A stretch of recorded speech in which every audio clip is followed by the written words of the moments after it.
Greetings to my loved ones. Greetings, my beloveds. Good evening, good morning, good evening, good night. Wherever you are, I hope you safe. Where I'm at is at night.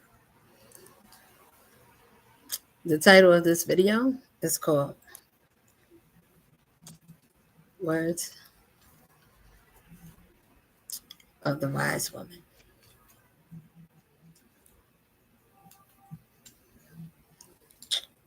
So before I start, I want to call on my ancestors to give me clear and concise wisdom and information that they want me to channel so I can tell to my collective as is given to me, as the ancestors permit me and my spirit to speak, to protect me and my collective from all negative energy. Anything that is not of you, I cast it, burn it to return to sender. Anything that's not of you from the highest light, return with every splendor. Let them feel their own displeasure as I return to sender. Ashe, Ashe. All right, my loved ones, my beloveds. So, this is words of the wise.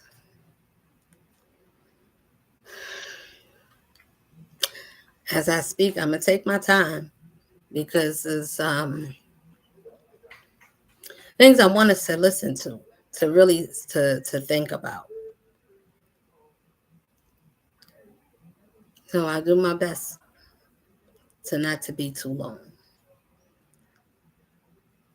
But as long as I get the message out and the message is strong, that's my concern. So hopefully we hear. So here we go. I'm gonna start it off with talking about life. You have to be. Life is not easy. I'm gonna just say that. It's very challenging. We ask a lot of questions. So I'm gonna talk about when I said life, questions we have about it. And we ask, the majority of us got questions about the Lord, like when we go through certain things or we lose our loved ones. Try to be pacific as I can. Situations like fires, people, things get happen, get burnt out of your home, natural disasters, whatever they call it. So situations, pop-ups, things that we have to change, things we have to challenge ourselves. People come and go, things that stay.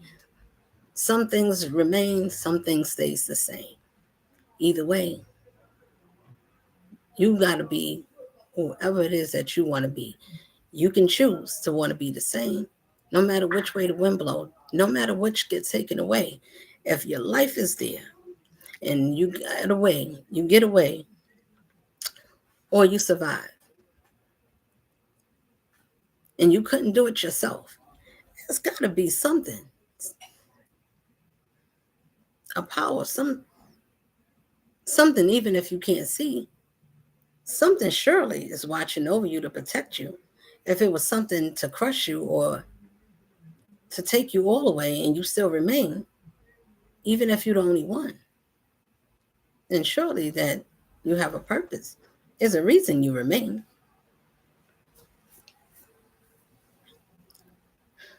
That's just a way to look at it. Most of us, if you don't know my name, if I didn't introduce myself, I'm sorry. I'm Queen.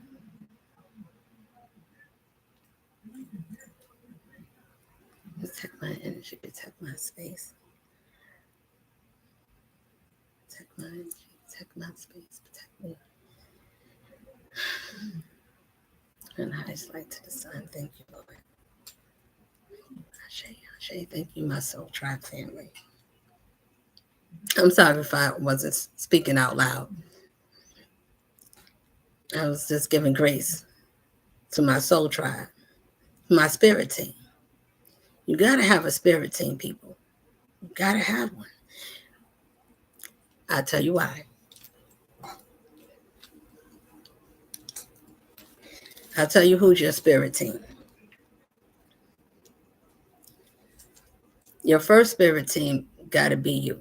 You got to be your own team player, not in a selfish way, just in a way to give yourself a confidence so you can have esteem and gain some steam about yourself. Everybody have to have a little flair. Have your own steam. You can be whatever flair you want. Have your own esteem so you can gain your own steam. Now, I use steam like everybody has their own, that's just my terminology. That's your own heat. Nothing to burn. Just it's just you, your character, your aura, if you will. That's what I mean by steam. It's just you. It's just who you are. It's just what you give out. It's what people feel. It's not only what you can see. To many of you, if you hear or heard my story, I talk about nothing, but I give it to the Almighty, the Creator, to the Divine. We have great protectors. It is an order that watches over us, that governs this world, universal. Yes, universally, we are spiritual beings having a human body experience. It's a wonderful thing to challenge yourself to get through this life. Your own spirit is your own team. Whatever you go through, who goes through it with you? When you cry, who's crying with you? Even if you have someone sitting there going through it with you, but it's you and your own self. It's something that you and yourself goes through. It's you and your own self. It's something that you remember. You got to remember you. It's your own memories. It's your own experience. And other people get to experience it with you. Some come to stay, some come to go. But either way, it's still you. Once you remember who you are, you will know what you can and cannot do. This world is vast, it's big, it has a lot of things in it. You can touch everything, you can eat just about anything. And so all the things in the middle, like a donut too. Either way, do you want everything to go into you? Do you want to eat everything? Do you want to digest everything that goes into you? Do you want everything that you see? Do you want to taste everything because it looks tasteable? Or do you just want to admire? Because some things is made to look for our eyes to desire. We got plants, we got different types of roses and things that God made from the earth. Everything is not made to be touched. Not everything is made to be eaten. It's going to tell you some things is poisoning to us. But it's made to be eaten, just not everything to be eaten by us. So, yeah, do we have a governed Lord that governs us? Well, you got your own spirit internally. It's your God conscience. It's going to tell you what you should do. It's something that's not going to tell you what you would have said to yourself. Something wiser than you spoke inside of you, your gut feeling, your intuition, or your discernment or premonition, whichever way it comes. It's up to you to pay attention. You don't want to pay attention? Okay, so it's nobody's fault. Everybody, we all have an accountability to take accountability for the actions of our free wills. Whatever we do with your free will, remember, it's you, it's yourself and your esteem, whether it's low or high, either way. We make our choices, and our choices that we make can determine the outcome of our destiny. Excuse me, or our purpose or your path. You don't have to know everything. I figure you learn how to stay in the middle of whatever your middle is. I can't say, I'm not going to tell nobody what their middle is. But if you're a balanced person, you'll find where your balance is. If something or someone or things that's around you throw you off balance, if it take you to your lower part of yourself, toxicity. If it's cause any type of kerfuffle or altercation, anytime it's scream and holler and it becomes violent. Don't have to be physical. It could be mental. It could be spiritual. Where it could be spells. Spells is not everything done in with drops and potions. Sometimes it's words, harshly spoken, things that can pierce a soul.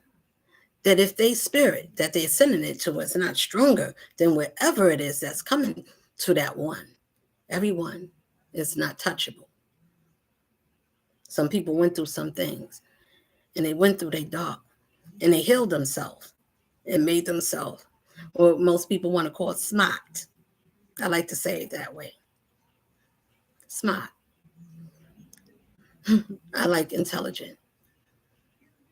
It make you more wise. Like a wizard. I don't like the dumb. But I mean, you say wisdom, but I just like whiz. Because you can say it.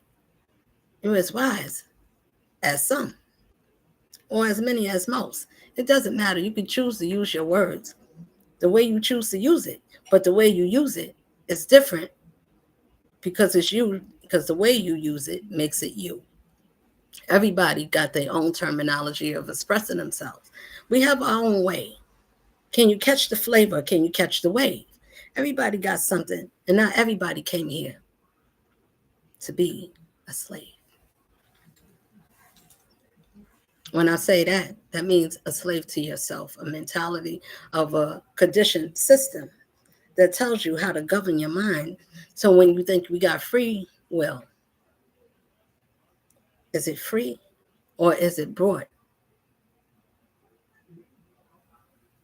Did you trade your free will to govern yourself?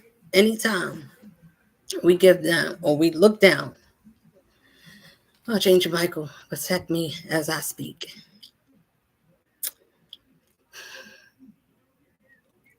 What I'm saying is, this world is vast. It's going to say a lot of things. It got a lot of rules. It got a lot of things and families, and we just got a lot of things going on. But do you remember you?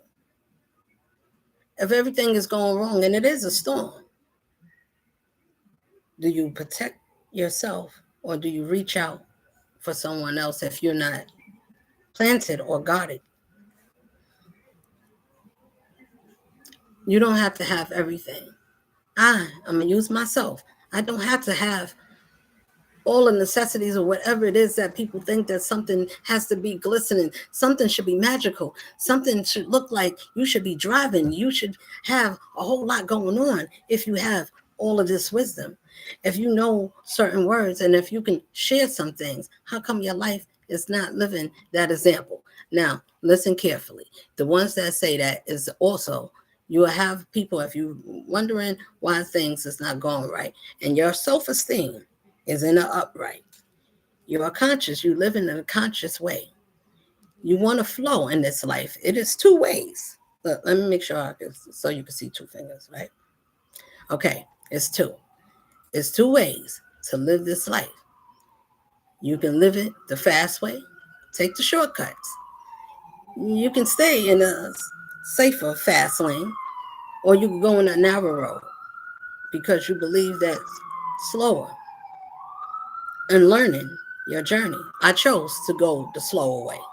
For those that say, oh, she may seem slow. But sometimes, when you're going a little slow in life, it seems like you're slow. Or even when you speak, or if you don't answer too fast, or you don't catch on, or you don't respond too fast.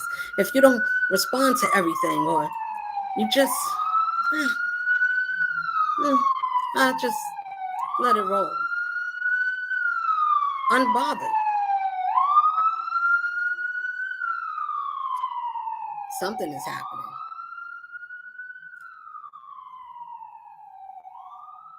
Minding our own, your self-esteem issue, your God conscious is one and two things that we have inside of us. We got two gods. Please listen. It's two spirits, and it's two gods. It's the God of your higher self, and then you got the God of this world, which is your desire, that we desire, of the lust or the thirst to quench for everything that may be filth, or maybe not, just in the wrong way, just on the wrong side. Who governs that side of this earth? Instead of you come to still kill and destroy. I call it distraction, okay? I'm going to say distraction so everybody can know I'm talking about a distraction. A distraction could be whatever that distraction is to you. If it come in the form of a person, it could come in the form of an animal, it could come in the form of a phone ring, it could come in the form of a song, whichever way. It could come while you're walking in the park, while you're watching, hearing the wind and watching the birds. Those that know about nature speaks to us in many ways. Everything that the Lord made speaks to us in different ways. Can you catch it? Not right away, because we don't know. We're learning as we go. Pay attention to your life. It will tell you where you're meant to go. If you came out of hardship, if you, wherever you started from, if you had a rough beginning, even if you was born a certain way or you was born crack addicted, whatever it is, if you was a rape victim, whatever it is, whatever scars or hurt or pain that was pain and painfully neglected, if you made it and you was able to talk about it, surely you had to have gotten out of it. Why do we hold on to things that we got out of it? And if something that you got out of, was it harder or better than where you was at when it first started? Or did it become better after you got out?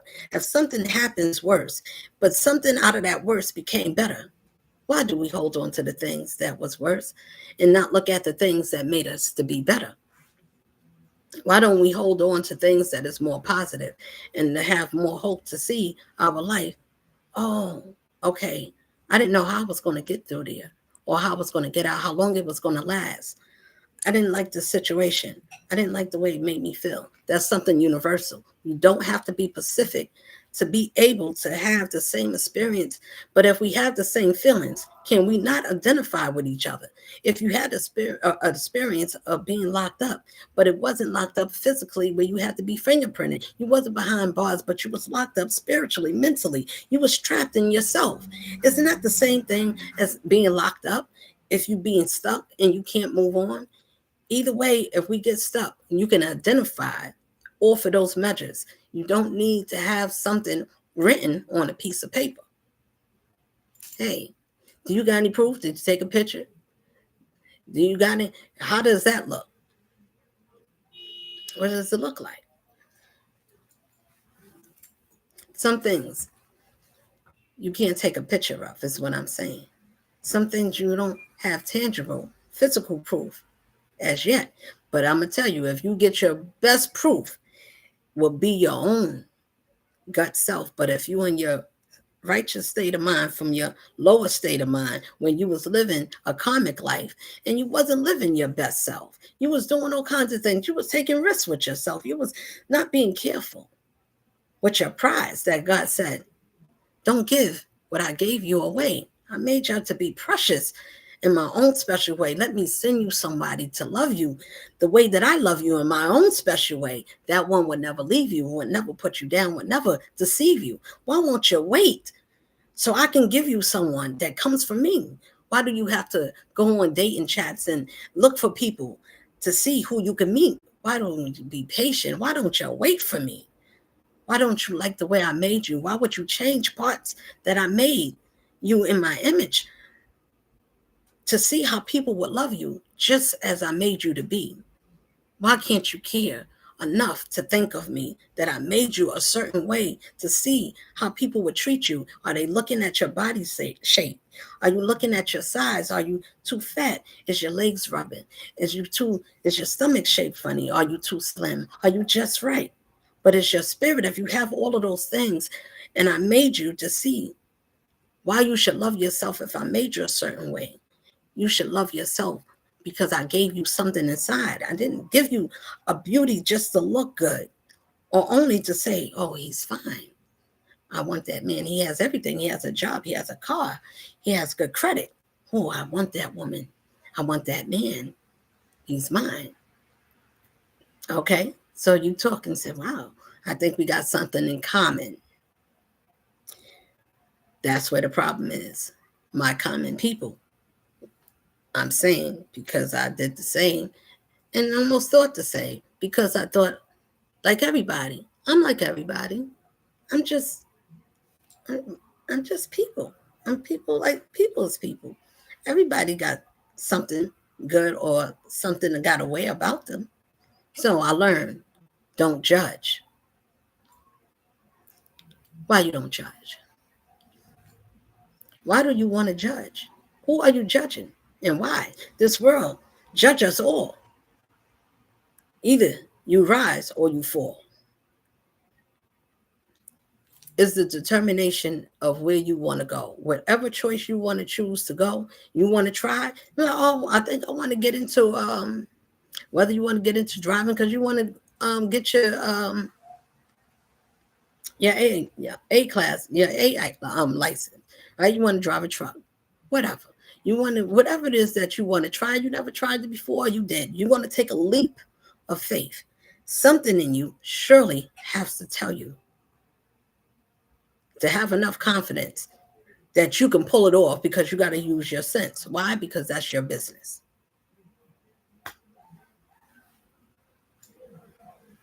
You say, well, how come you could say that?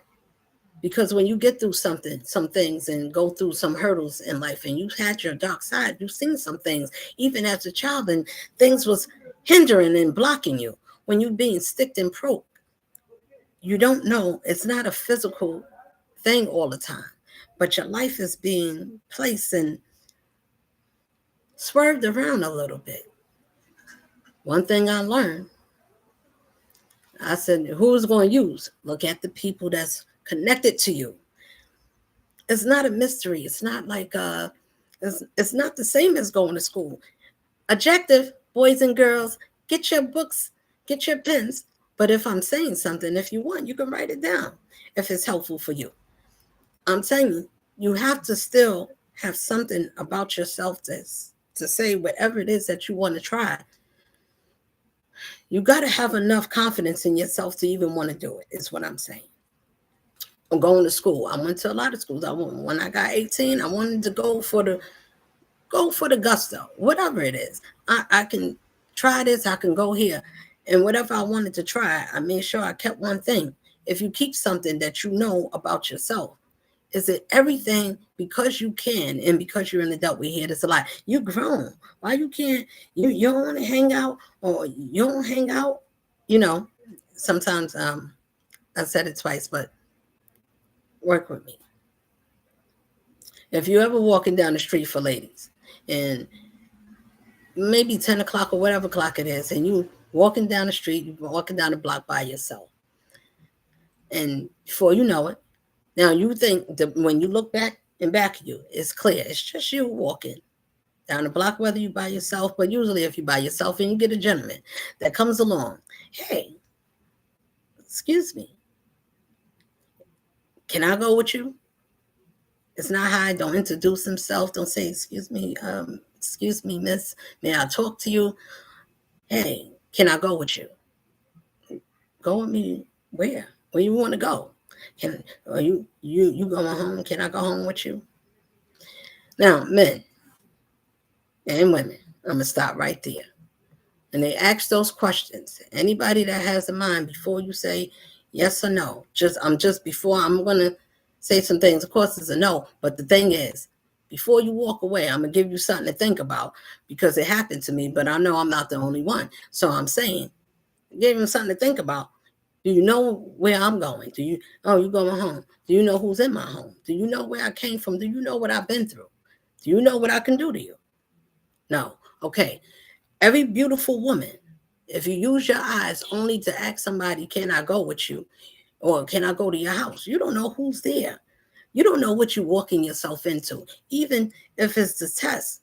But if that test was to say yes, and that man or that woman put herself either way, she could put herself in harm's way because he could either be on either side. So if somebody said, okay, yeah, you can come with me. It should make you want to stop and think. Who would make somebody's? It's not a formal, hey, miss, or something like that. Hey, can I go with you? You going home? Can I go home with you? Listen to that. It's an automatic no.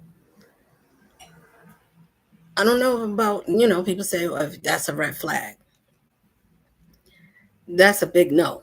Or put a red no. Or whatever it is. It should be no. You should value your life a little bit more. If you do this often, this is what you do if you see a beautiful woman because she's walking down the street alone and you just approach and want to go where she's going, or you want her to go to your home or hang out with you. Do you even want to get to know this person? Or you just randomly looking for something because you got night vampires. They just looking for a body. Sometimes they looking for somebody that got high energy, somebody that's high vibration, or something to feel on, something they're not even thinking about it on that level. They just need something.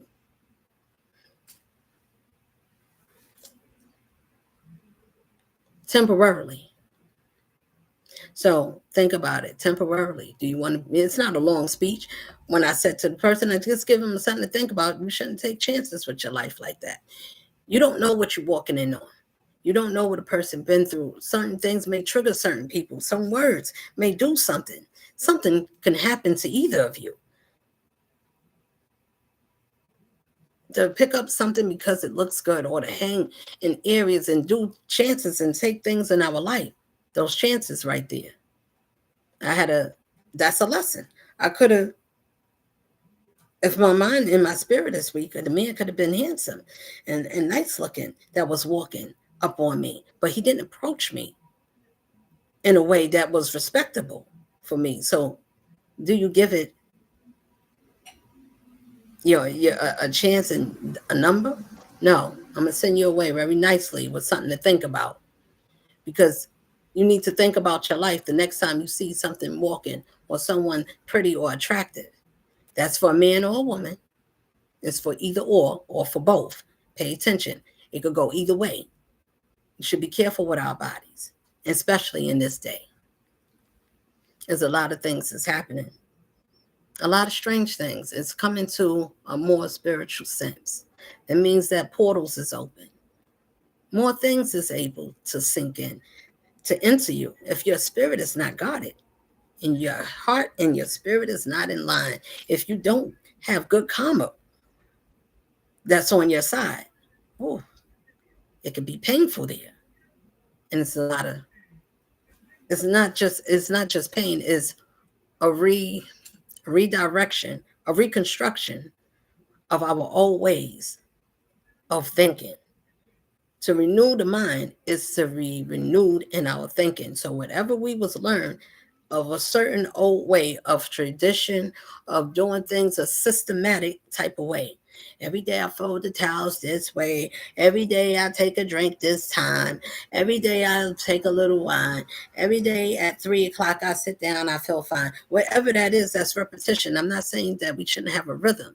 But if your rhythm is only on a system that's crafted out, that you went to school for, that was embedded in you, somebody taught you and programmed your mind to be a certain way and said, this life, you got to do it a certain way. Because if you don't have a prescription, or if you don't have this, then you can't get what you need in life. So if you need a prescription for a pill and you learn how to heal yourself in this life, do you need them? If you were sad, which we all experience, feeling sad, feeling alone, feeling cold, whatever that misery is that we feel, whatever. And then we do feel joy. We feel it. We feel all the things that we feel good in our soul. Even if I have nothing, I have something because I said, thank you, Lord. You watches over me. If you had nothing and everybody turned away on you and everything came against you and it made life work against you very, very harsh and slowly. But something in you said, I can't give up. because it's just me. And if everybody turned on you, do you turn on you too? Do you? And then you're saying, well, I don't feel good. I don't like this about me. I don't like this about my life. Why I make these decisions. I don't feel right.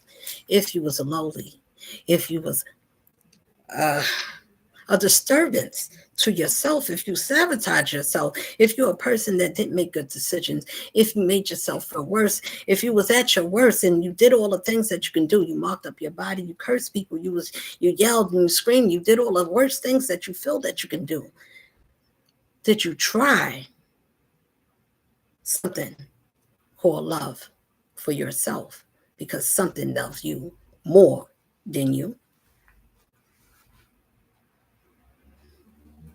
Surely if you was made for something. Some people come to this world just to get here, just to wake up, go to sleep, and do the same routine, put your kids, go hang out, go to vacation, sit down, and that's it. What I'm saying is, why don't we do things with a purpose? It don't have to be on a big scale. It could just simply be looking out for your neighbor as you look out for yourself. Giving kind words, helping somebody, sharing something, uplifting someone, inspiring someone without even trying to inspire. You're just talking, you're just saying, don't give up on you, love you, be excited about you because something you did in your life was hard for you. Did you learn to not give up, even if you didn't believe nothing? You said, well, I don't believe nothing. Well, why don't we believe something for the ones that don't believe? You say, well, I don't believe in Christianity or whatever religion. Let's just say that, right? You don't believe in religion. No problem. It's okay. But do you believe in yourself? Do you believe that you got yourself to be where you at this day? You may not have everything you need as far as outwardly, but if you have everything you need inwardly and it provides, help you to provide, and you have a sustainer that said, I will supply all your needs. If you listen and you go my way and you trust in me, do you live by faith or do you touch or believe everything that you see? Why do you ask me, why do things happen this way? How come my life had to be this way? Lord, why me? Why not you? Look at your decisions that you made. Was they costly? Or do you think I do these things to judge you harshly? It's not a judgment. It's a recorrection, a reconstruction of helping you to learn the errors of our ways. That's what the Lord do. It help us to identify what is happening, why it's happening, and what it's trying to make of us. No matter where you come from, if you was broken, you said, damn, nobody protected me. I didn't have no one to look out for me. But you still got through. Somebody, the Lord sent somebody, a hand, somebody came to look over you or to snatch you up or to take you in. Sometimes we get snatched up, taken into the wrong hands, and they do us worse than we started out from the beginning. Something in you, even when we scared, if you're still able to live, to survive. As children that's taken in the dark, they don't know what the light looks like. So somebody that's out here have to survive. Somebody got to have enough to say, people, if I don't have nothing else, I have my voice and the Lord said, speak. I'm saying, why do we give up so easily on ourselves? Because things look a certain way. I can't change them. Well, why can't we change ourselves the way that we wish the world to be? That's all I'm saying. We can't be everything, but can you be something that you want to look at or be an example that you want to be in the world? I want more people that's caring. I want somebody that's kind. I want a friend. If I could find a friend that's loyal or kind, somebody that's like me or whatever it is. I'm just saying, I'm speaking in general. If you're speaking on something, do you speak life over you? It's something greater than us that said, I love you. Why won't you wait until I preserve you and make you do the things that we got to go through as living in this comic world? We all sent with all kinds of distractions. We party it up. We dance it up. This world tell us everything that we can live it up. It come with a price. It comes with a price. If something comes with a price and it takes hold of your life, it's something that can alter or send you someone to handle your life. A handler. Let me handle you. Why? Because you gave yourself. You sacrificed yourself. You gave something away for someone to govern you. What I'm saying is, after you give up on yourself and you give control to something or someone else, other than you just being yourself, and well, I don't mind to take the back seat. I don't want to go to clubs or whatever. And you change certain things that used to be a thing of your life. It was part of your scenery. When you outgrow these things, you say, I want to mature. I want to see different things. I want to explore. The first thing I think about, besides exploring the world, because you get to do a lot of things that this world can't give you. You can't go to school for it. It's something that when you are in a school and you go to a university school, then you universally are able to teach you. I believe that a lot of us self-taught ourselves. Some things, or somebody shared something, or sometimes we get some thoughts in our head. Some things come to us that we wouldn't give to ourselves. My people that speaks to the other side, which is mediators. They mediate. They know how to speak to the world from and be in between. It's a marvelous thing to see the Lord made us wonderfully made and fiercely made. How can we be a mistake? How can you be an accident? Because you came into a place that you started off pure, but as soon as you enter into a world, now you just got it. Now you scorn and all kinds of things that's wrong with you. Now you all of a sudden you're no good. How? Oh, now you're a sinner. No. You're pure until you are unpure by the things that doctrinate us in this world. Whatever, it doesn't matter what's in this world. It doesn't matter who started it. It doesn't matter who it come from. Oh, they use racism. They use witchcraft. They use this. A lot of times, no, they didn't really talk about that because it was under wraps, but they told us.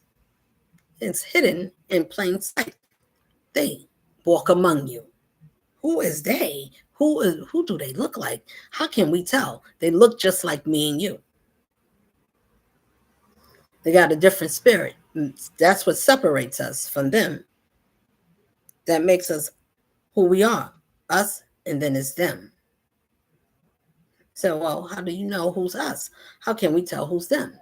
Well, if you know who you are and you know who your higher power is, you know who your conscious God is, your highest conscious self. If you know that you centered and you live a righteous life, you're not living to hurt no one. If you can't help someone to uplift themselves, if you can't do that, then it's not about doing everything in a certain way or, oh, you mean I got to go out and help somebody? I got to work somewhere? No, just when it happens and it happens to be a circumstance that happens and you happen by chance to be a person, to be somebody speak to you or whatever it is, or you help for whatever way it is, or you go build somebody out, whatever it is. What I'm saying to you, whatever the measure is, measure yourself to your own self consciously. If you go in a narrow, if you walk in a straight walk.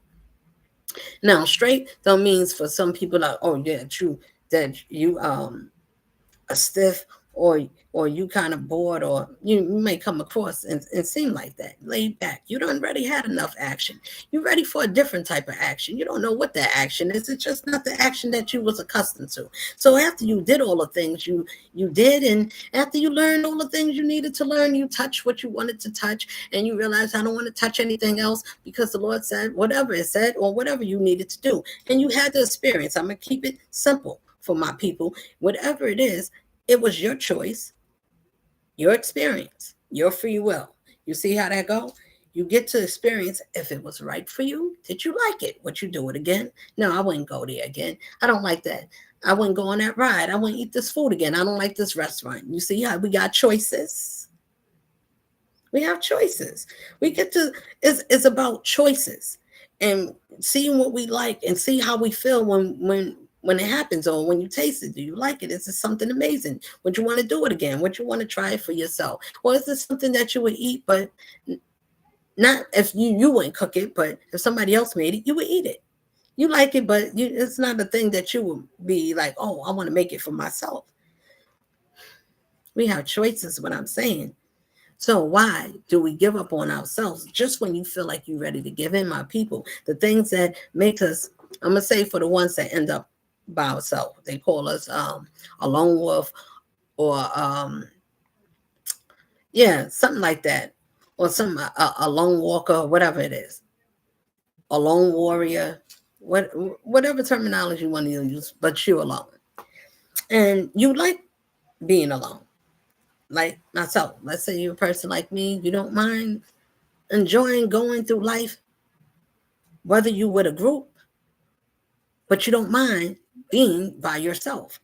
When you're alone, you feel in your own world, you're in your own lane, you traveling, wherever you go, you traveling in peace. Peace shall follow you if you're a peaceful being. This is not an opinion. This is a fact. Try it. See how it works for you. I believe a lot of people will rise to the conclusion. If you travel in peace, not just making peace, your spirit, you are that because you are a peaceful being. Doesn't mean that you can't tell people. People get certain things twisted. Not particularly just for myself, but I'm speaking for one. And I'm speaking, if I speak for me, I speak for many of us because we all experience what I'm saying. So this is universal for nationwide. For those that hear it, please hear me. And I try to make it clear so you can understand me.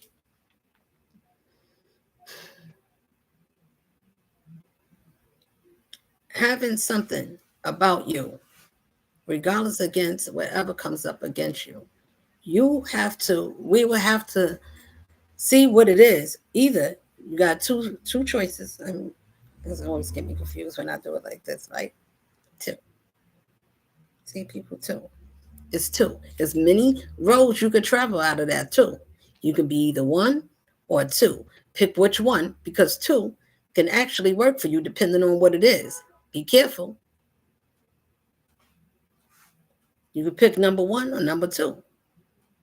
It depends on what it is. Because sometimes being number one, you could be the first one to be the wrong one for a wrong type of gig. It could be you can be the first one to get picked, but it's wrong for you.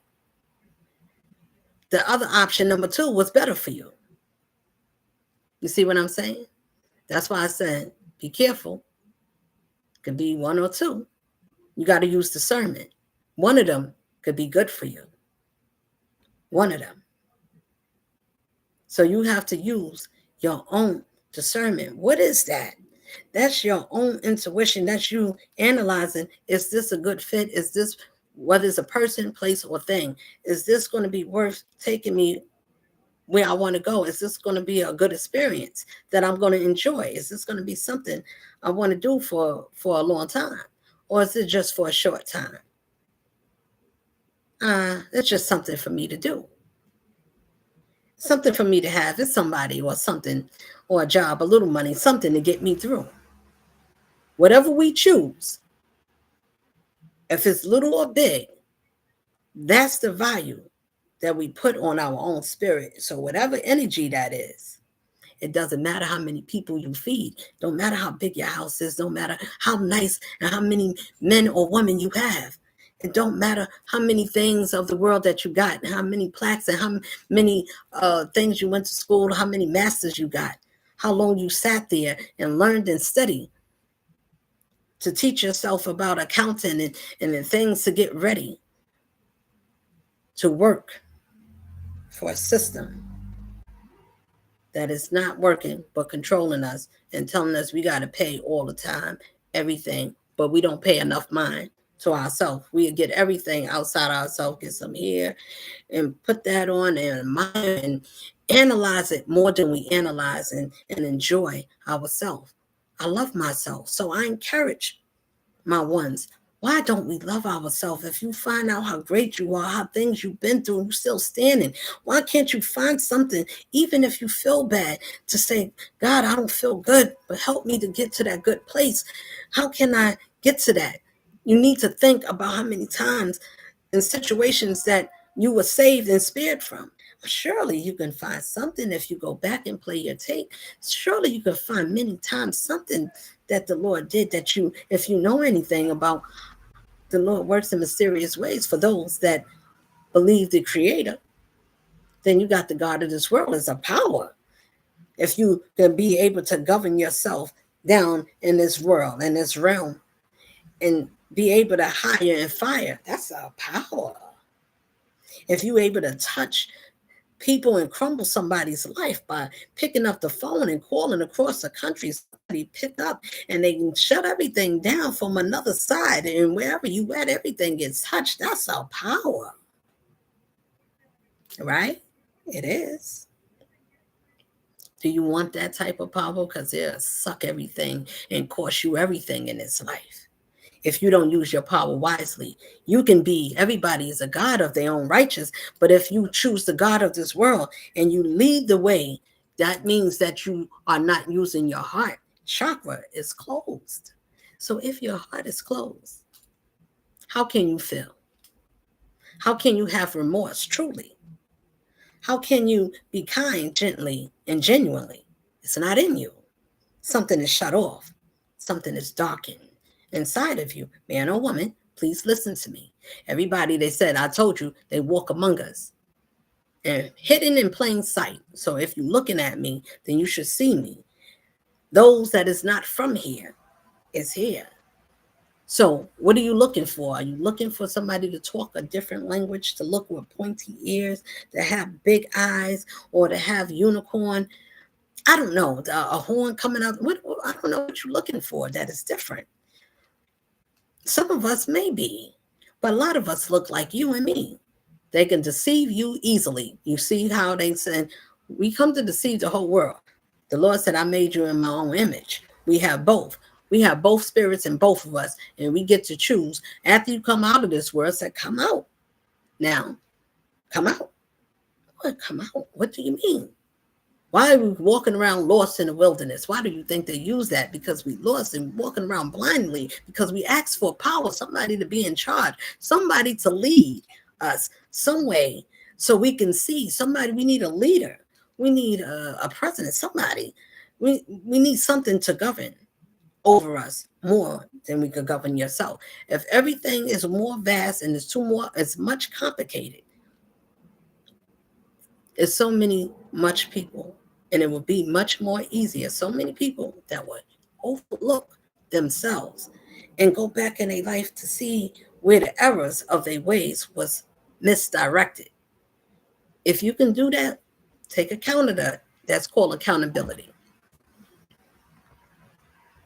That's not being perfect. That's being mindful that you want to mind your business, and you learning to mind your business correctly. Because you want to go back and correct some things if you can I change some things, the decisions that I made? Would I do it differently? What differently would I do it? If you hurt someone, this is important, people. Wishing any type of hurt or slander or somebody to be ill or killed or jailed or whatever it is. And it's not permitted. That person did not, or child, whatever it is, any living being did not deserve it. It's not called for those measures.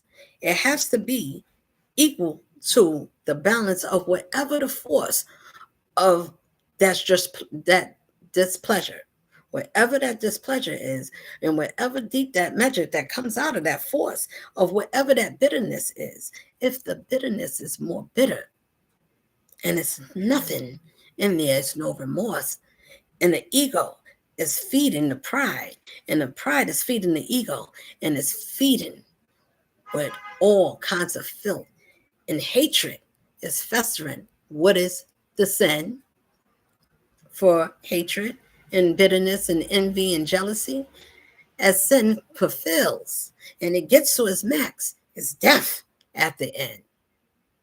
after it gets filled with so much filth and anger and displeasure and just hatred for everything and anything, you cannot find not one thing to say, let me hold myself and find something to say, Lord, I was beyond myself. Everybody that was broken, I don't care how low you are, how many times you was bitter or angry, I urge, if you can hear these words, man or woman, listen to me. If you can hear me, why don't we think of a power of a nation, your loved ones? If you don't think about that, think about your loved ones. For the ones that do, you know they crossed over to watch over you. So for me, I don't cry for them that went away because they said, go on, we with you. You get your ancestors, you get your family line. If you had a relationship with them, they remember that. That's something that will last eternity and lifetimes. When you come and you get one that is able to say, the Lord love us in their own special way. I made you for me. I made you to speak for me. So many weaklings that said, I believe and they believe not. Because if you believe, why do we care what other people think? Because we was low and people knew that we lied and we did some things. It's better to come out of that and say, I was all of those things, but it didn't keep me. The distraction didn't keep me. It didn't take my heart. It didn't make me bitter because people laughed and told me I wasn't smart. Oh, well, if you could do it yourself. Whatever it is I'm saying, if it was said to you like it was said to me, I know it was said to many of us. Why do you give up on me? If they gave up on you, do you give up on yourself? Because if you give up on yourself, how can you say it is a power that you belong to if you can't use you? How? You will have to be something and someone down here, surely for the heavens to watch over you.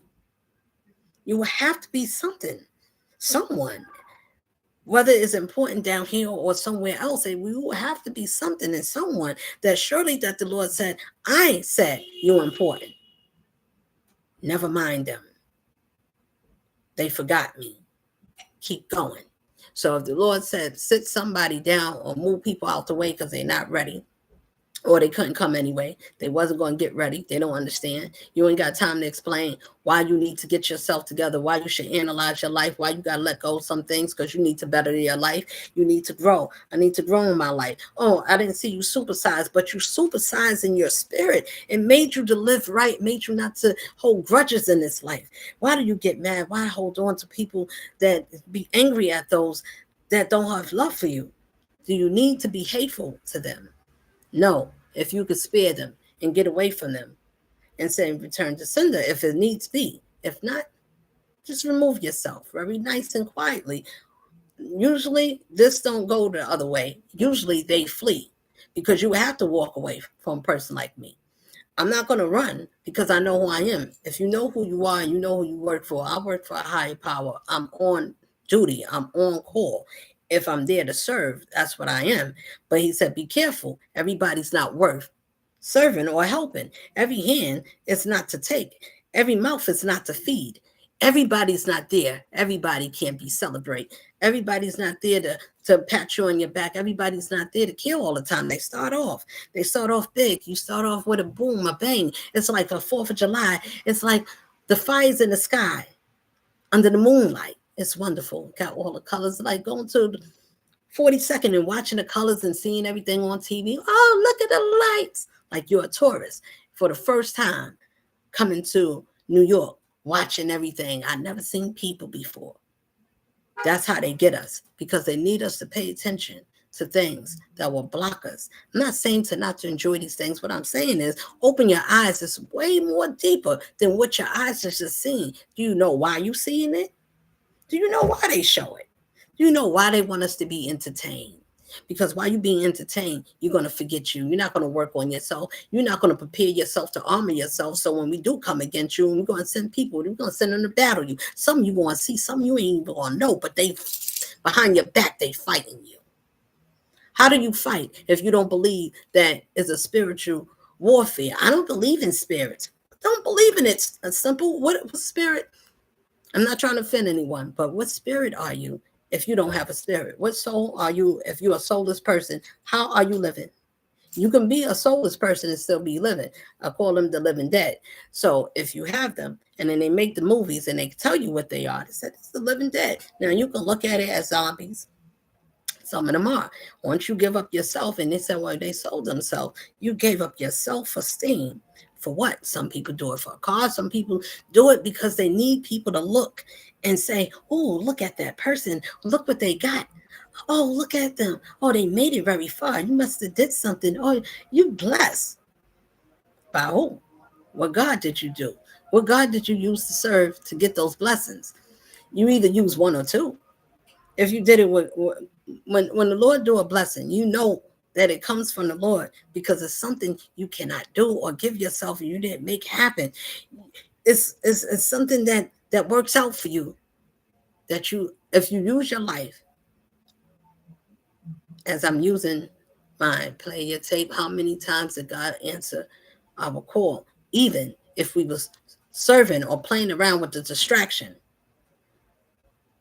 The real Most High still was in you. We didn't pay attention to our spirit, our discernment. It was speaking. It was saying, no, don't go that way. It's going to take everything away from you. You're going to forget yourself, whether it's drugs or no matter what it, everything is not a substance either. Sometimes it's just things that happen to us that makes us play on a loop that we don't get to advance from. So we say life is hard. So that's why it's harder for you. Please understand what we tell ourselves, what you feed yourself. This is what the reality you will see for yourself. If you say this is challenging, I'm going to challenge it. I don't know how. I don't know how to pull it or which way to go, but I'm going to challenge it. Why? Because you have to challenge yourself to see if you, whatever it is, can you get through it? I don't have all the answers. I don't need to know everything. I need to know what the Lord said to know and stay in my lane. If the Lord said, I give you this, speak. He told Moses and Adam, whoever he gave, he told him to speak. He didn't say go and build everything. Everybody didn't have the same instructions. What I'm saying, for some, it was just speak. I will give you my words. Speak. If the Lord give you something and put something on our plate, and it seems like is I don't know how I'm gonna pull it off, how I'm gonna handle it. Me, this is too big. I gotta make a life decision. I gotta be in charge of somebody's life. I don't know what to do, and I gotta make a call. It's a judgment call, or I gotta leave somewhere. I got a short time. The baby is coming. Whatever it is that give us a short window of time, and you don't know who to call, and they don't know how to answer, and the answer is all up to you. Do you call? Do you ask for something that's greater than you? Because you, yourself, as the others, may not know what to do. They may not have the answers you need. They may not know what to tell you. So I just know one that knows all things. The answer to all things. Gentle, kind, fearless, wrath, everything that's wrapped up in one. Surely I can go to that one or speak to me if I'm connected to that power. I can speak freely. Surely that power would give me the answer in my spirit or show me something to make it clearly, to help me to give an answer, to show me how to choose wisely. If you belong to that one, it protects us. It's going to warn you. It's going to show you some things. We got to listen to that one. I said, Lord, I'm going to listen this time because I didn't always listen. Sometimes we're a little hard-headed. We don't pay attention to things that we shouldn't be into, and we want to be around things that's not good for us. We want to be into things because everybody's in and it looks fun. It looks like, oh, these are my peoples. I'm kicking it up, living it up, but it's not who you are inside. You're doing something to be a people's pleaser. When you realize to stop pleasing people that is not pleasing to you, at some point, you got to take a step back. Ooh, how many of them is doing the same thing? How many people's thinking about me? How many people celebrate? How many people is thinking about me? How many people looked out? How many people came out? How many people showed out for me? Whether it was big or small, how many people, if I just needed to talk, how many people, if I just wanted them to be around, would they be around for me? Learn to be even with yourself, because as long as you know yourself, you can measure yourself against other people. That's not, I'm not talking about in a judgmental way what they got, what they wearing, what they don't have. If their spirit is not in peace and in line with yours, it's not in alignment. If it's not, let me say it another way. I'm going to use the same words. If it's not in alignment with your spirit, it's not feeding your frequency. And if you want another level, because there's levels to this shiznits, there's levels to it. It's levels of consciousness, just like it's levels of going down to the rabbit hole. If you keep going down dark, and you're going to lose, you're going to lose. The darker you go, the lower you go, the darker your soul goes. If you stay in the middle, closer to the light, you have more, you could be saved from that life. The darker you go, the more you lose yourself, and then you commit to it solely. That's your God. I chose. And then you play on, there's no, listen, my people, anybody that plays, that think that I can do good and I can do bad, I can be mischief, I can do evil, I can do a little things. As long as they don't see me, I can't get, nobody going to catch me. I'm not being framed. I'm not being caught for it. Surely I'm getting away with it. Well, are you? We are being watched at this time. This is our biblical time. We are the stories. We are the generations. So if we're not looking or keeping ourselves, I got my jacket on to keep me a little warm, but I am who I am. And so I just said, I'm just speak. I'm not here to reminisce or to hurt anyone. But the things that is not befitting, if it takes us down to take us away from ourselves or turn us into ourselves, I'm going to give an example of what I mean when turning into ourselves.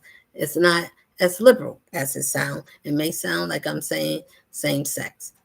I am not yet. In any event, what I'm saying is turn you in against yourself, where you'll lose yourself.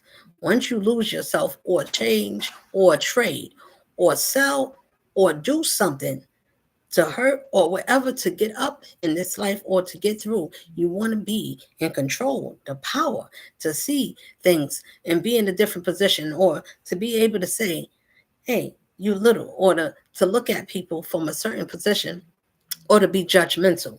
But those same ones don't see themselves as being judgmental because they feel better, that they have more esteem. Some of them have bigger eyes than you. They can have more, but something about you may have more than them. Now, to you just being yourself. I'm speaking for us that can relate to what I'm saying. So the ones that can understand, the ones that can't, ask somebody or rewind the tape. It's going to make sense. I'm not speaking in harsh language. I started off slow, so I don't talk too fast. But what I'm saying, when you take some time to analyze why it's so much distraction, the games, this, that, and after you calm down from happy about everything else, because I used to watch the games. We like them. Oh, right. I like this team. I like this one, this player, this one. We get supportive. And at the end of the day, after the game is over, your life didn't change. It didn't add anything to you, except that you're happy that somebody won. Your team, they don't know nothing about you to give you gratitude for celebrating them, for even thinking about them. They don't even know you. It's so many. How can they? Individually, right? Can't thank everybody. You don't know everybody to thank. So you just say thank you. But if they do something like this and they say, what can I do for you? For come to your state or your city or your town. How can I think about doing something for my people that come out their home, that spend their money to celebrate somebody that they don't speak to? They don't even know who I am. They don't know what I've been through to made of me, but they support me. They see me. They even, they come all over. Whatever the arena is, boxing, whatever you could think about in the industry, people, we come out our way. I'm just saying, the same way we got time to think about everything and everybody else.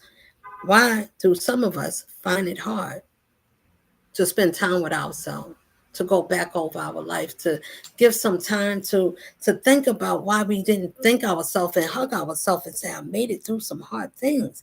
I almost lost my life. I was in harm's way. I took chances with myself. Something surely is watching over me in this life. I couldn't have did it. I wouldn't have been able to save myself. You have to think of something, a spirit, something that is governing you, that's watching over you, that love you, and that's looking over you, especially when you correct yourself. Those that you don't get spiritual protection, especially if you didn't pay, you're not paying money to somebody to say, hey, listen, I need a bouncer. I need you to bounce somebody for me. I'm a bounty hunter. I'm gonna give you a bound because I need you to take this bound off of me. When you don't have nothing where you are calling for someone or a baba or going somewhere to say, surely can you do some wicked favors for me? Or can you shed some light? Can you make me shine brightly? Can you sprinkle some shit to make me look beautiful so I can look more beautiful than I do naturally, or more better than I don't do, but I want to appear to be looking more like someone else. So when they see me, can you make them see me as that person, as they see that person? Now, for people that don't think that people do all kinds of things behind the curtains, they do. Be careful who you sleep with. You may be sleeping with the enemy, and they can look at you with loving eyes because you're not aware that you're with danger at any time. How would you know when you don't know yourself? You have to know who you are to be discerning.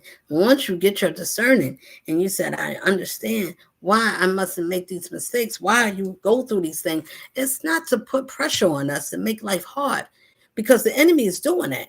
We got to find our way out of the dark back to the light, and the light is back to yourself. Where's yourself? Your third eye.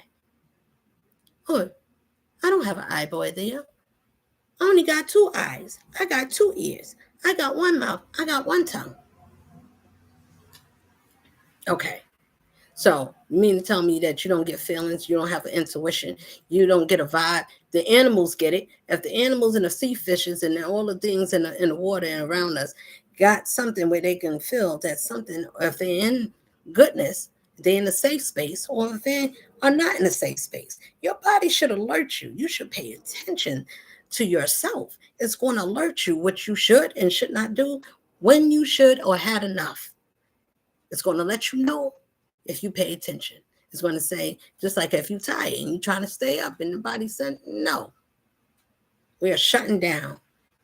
Anyway, right now, you can drive, you can walk around. I'm talking about when you're home.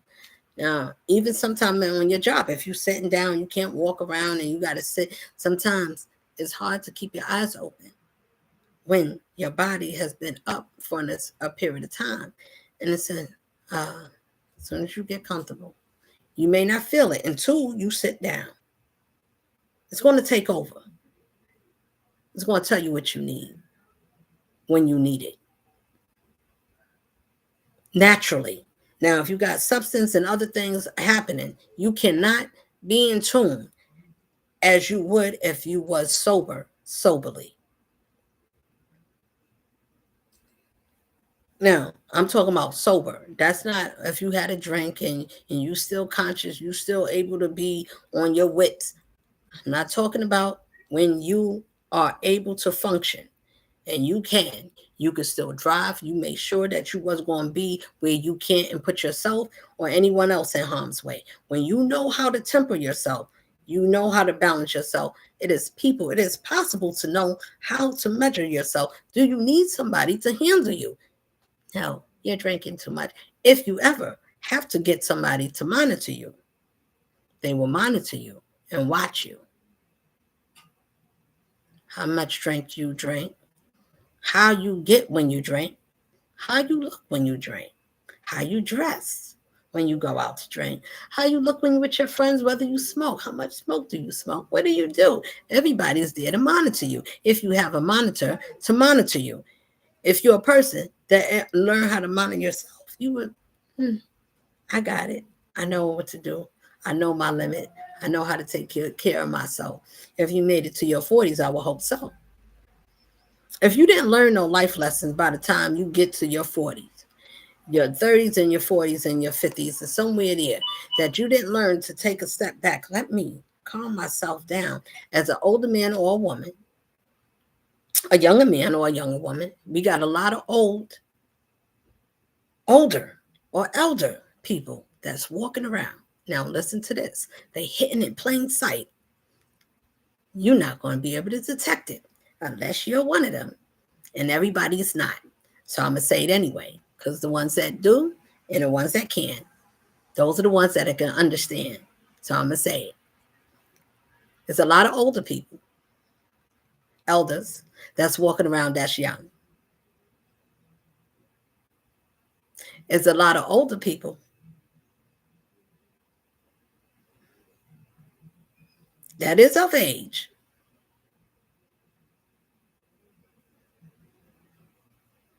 but they're young. So you got, let me say it again. So you got a lot of younger people. Let me say it and re-say it again. I'm gonna say it right. You have a lot of younger people that look like in their 40s, 50s, whatever. A lot of younger people that is elders or elder or older, whatever. That's elders. That's in a younger version or in younger children than the elders that is of old. All of them of age are not their age. A lot of them is still young minded. They didn't develop to mature. The younger ones that is young have reached a maturity that made them older than their age. If you can follow what I'm saying, they'll say, that soul been here before. That's an old soul. That soul, surely this person has been here. No, this person has not been here. So if you're looking at yourself, say, I've been here before. No, your spirit been here before. And it may remind you of some things, even in your dreams. Follow? You'll get some things and some things will come to you. And then you'll have some glips and parts. If you can remember some things, it's going to help you to remember some things about you. Or something that you should do in the future. Something that can help you to see yourself. If you're dreaming about water, you might be crossing a new road to romance. Or you can be at a crossroad, but usually water too. If you're at a beach, whatever it is, it can be different. Different glimpses and different pictures for everyone. So everybody got different messages, is what I'm saying. Now, I'm going to stop there for that one. I want to go back to when I said two people going the opposite or turning against themselves. Now, I'm explaining why I said that.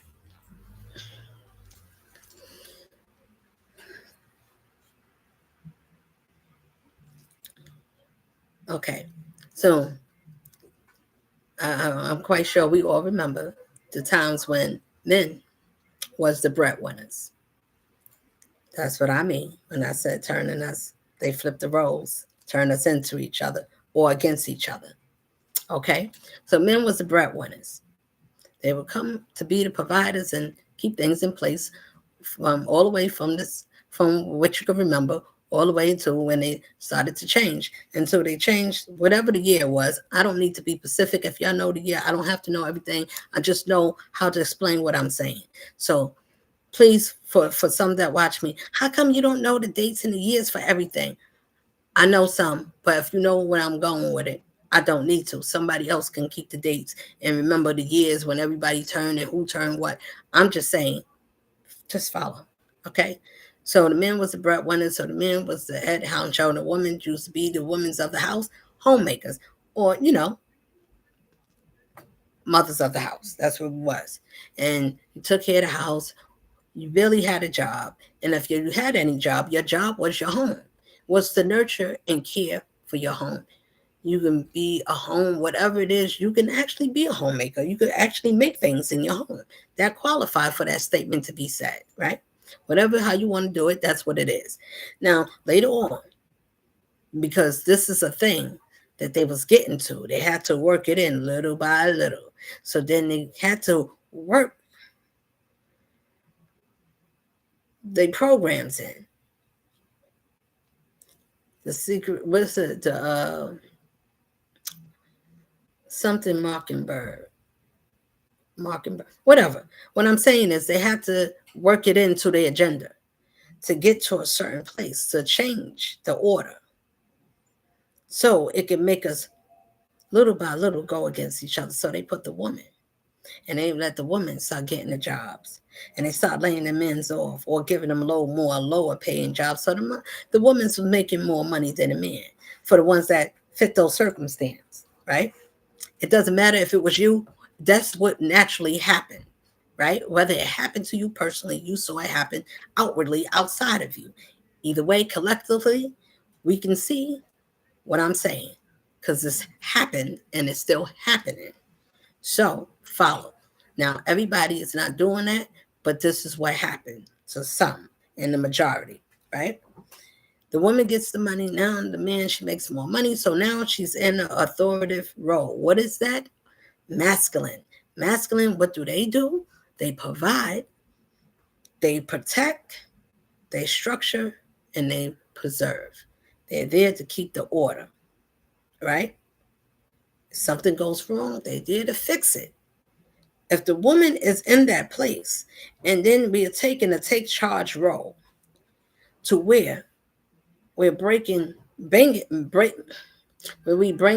or making the money, making more, whatever, making decisions for the home or whatever it is.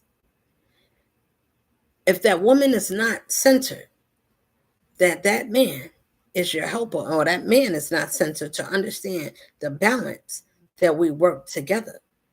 If it's not to where it's a difference when you're in your lower conscious, in your lower state, low vibration frequency of your mindset. So I'm gonna just speak it like that. So I need people to get me. If the things that how you think, and we limit ourselves to thinking or expressing ourselves, communication is very important to be able to express to your partner what you're thinking and how you feel. Or this made me feel like this. Oh, baby, this not going to change that I get money. This is ours. We're going to build it together. Your opinion, your views still matters. You matter to me. This money don't change your place, what you mean to me. You understand? That's a woman that understands that money is not a holding place for that man's value of what his spirit is and what he brings to his family or bring to the table. If that man is not that, or that woman is not equal to that, and that man or woman, once you rise in your spirit and you understand that you're worth more than what you used to settle for or what you used to play around with, where your mind was at, now your mind is not there. Now you're thinking mature. Now you want something that's more stable, something that can make you secure, something that not just make you secure, you're supposed to secure yourself. Let me make that clear. Secure yourself, make yourself happy so you can find happiness in somebody that's already happy with themselves. They happy they did the work. They worked on themselves.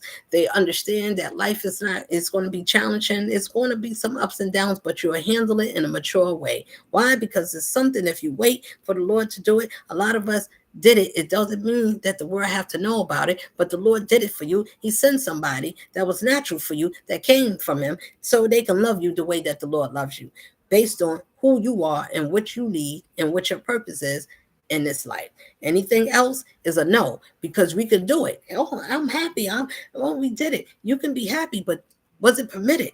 Was it granted from the highest that gave it to you naturally? If we make our own people, and you can get on the dating sites, you could go sightseeing, you can call somebody, they can look like anything in life, you can walk up to them, it can work out for you in this life. But was it granted permission? It's not going to stay that way. Sometimes you can be blessed to whatever you call a blessing. But when it's not ordained favor, it is not for your best. It's not going to be blessed in your best blessing for you. It's just going to look happy on the surface for you, but it's not internally the best, because that's not what God sent you. Now, sometimes it can look like it. They can act like it. They can sound like it. They may have all the parts. They may have all the looks that looks like it. We got wonderful actors. Why? They say the world is a stage. You can play it. You can talk any type of way. You can poke somebody. They say, well, she's poking. How come she's poking at me? I'm not trying to poke you, baby. I'm just saying it's time to rise. It's time to wake up. It's time to find out who we are. It's time to do something different in our generation. It's time for us to learn to speak and be truthfully and speak boldly of the things that goes against us, or even in family. If the family or whoever is making a problem and it's not being peaceful or at a peaceful way where we can solve the problem, even if say, well, you talk a lot. Do you ever let somebody else talk? I do. Do you listen? I do. I will have to listen. How can I be able to talk? What would God tell someone to speak if they is not able to be able to share? You're not qualified. How dare you stand up and say my name if I didn't send you, and you can't talk in the way that my spirit would carry? If it's not ordained for you, you can sound, and you're going to get many deceivers. They're going to say a lot of things, and they're going to use my words. But can they explain who I am? If they know me, they can just say it. It's nothing that you would have to do. Those that send from me, those that I send, comes from me. If the Lord ever send you someone in this life to be able to be kind or loving or whatever, even if you get a mother or father, whatever you get, but they're kind, they're gentle. You never met no one like that in your life. Unconditionally soft-spoken, very kind-hearted. That person is usually kind for a reason. It's not because they're slow. It's not because they're a little retarded. It's not because they're on a spectrum. It's because they learned some things in their life, and it taught them to be reserved, be patient, learn to be reserved, be quiet sometimes. Let your soul rest. Pay attention to your life. Look at life lessons. You can't get past go until you complete each lesson. When you're able to complete each lesson without knowing all the time that is a lesson for you to learn, or if you're a person that comes with karma, I'm like, karma? Who comes with karma? Well, how you treat that person, that's what you get. You either get blessed or you get whatever your measure is.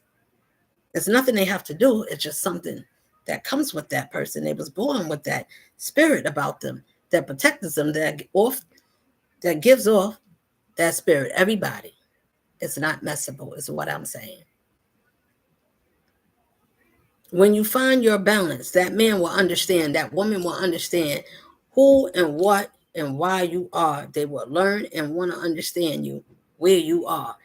They will not come back, even if somebody you broke off or whatever. Some people you could break off. But if that man or woman change, it's up to you to accept whatever it is. You use your discernment. You could discern how much bad it was. It would depend on how genuine that person is for the Lord. Because if you come from the Lord and you was mistreated, anyone that was mistreated or mistreat anyone, why are you being blessed? What you do with your blessings will show what you get in this life. It doesn't matter how much you have, but when the Lord asks you, what did you do for me? You'll see if it's a lot, or you'll see my cup is very light. It's not, I thought I did all these things. I had a lot looking at me. I have a lot of people, I got all the connections. You may have all the wonderful things in this life, but gave it to you. And who did you do it for? Is it because you're following the trend? This is not personal.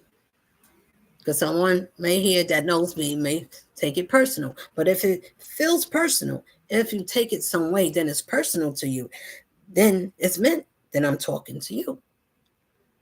whoever is listening, no matter what color you are, this is not to discriminate. This is to show how we was deceived, how the world could trick you to make you forget what order you are. So if I use something to change a person and put them in a position of power, how do you use your power? Would you use it in a righteous way, or would you use it in a way to get over, to be a deceiver? Because you'd rather do it that way. You want to be sneak. You want to do things that's fraudulent. You want to do it in a way where they would never know. Or you would just say, "You fired. I can just write you off." When we use our authority inappropriately, we are being watched. Whatever it is that we think about in this life, that is not true. I don't believe it. I don't believe it. Don't believe it, baby. Because those powers and those spirits is around, and they believe in people that don't believe in it because they can't defend themselves. So when you find things ain't working out at home and things is missing, things is being misplaced, it's people that do know how to astral travel outside of the body and show up in your home. You won't even know. You know why? Because you're not spiritually inclined. You don't believe. I don't believe in those things. I don't believe in having sage. I don't believe in sage. I don't believe in Palo Santos. I don't believe in crystals. I don't believe in salt. I don't believe in this. I don't think that goes for that. I just go with God and I go to church and I pray. Okay, who do you think that will go there and sit with you and pray over you? They do that too. And be careful who touches and prays over you, whether they do it, especially if they're close to you and they pray. Their words is the opposite for you.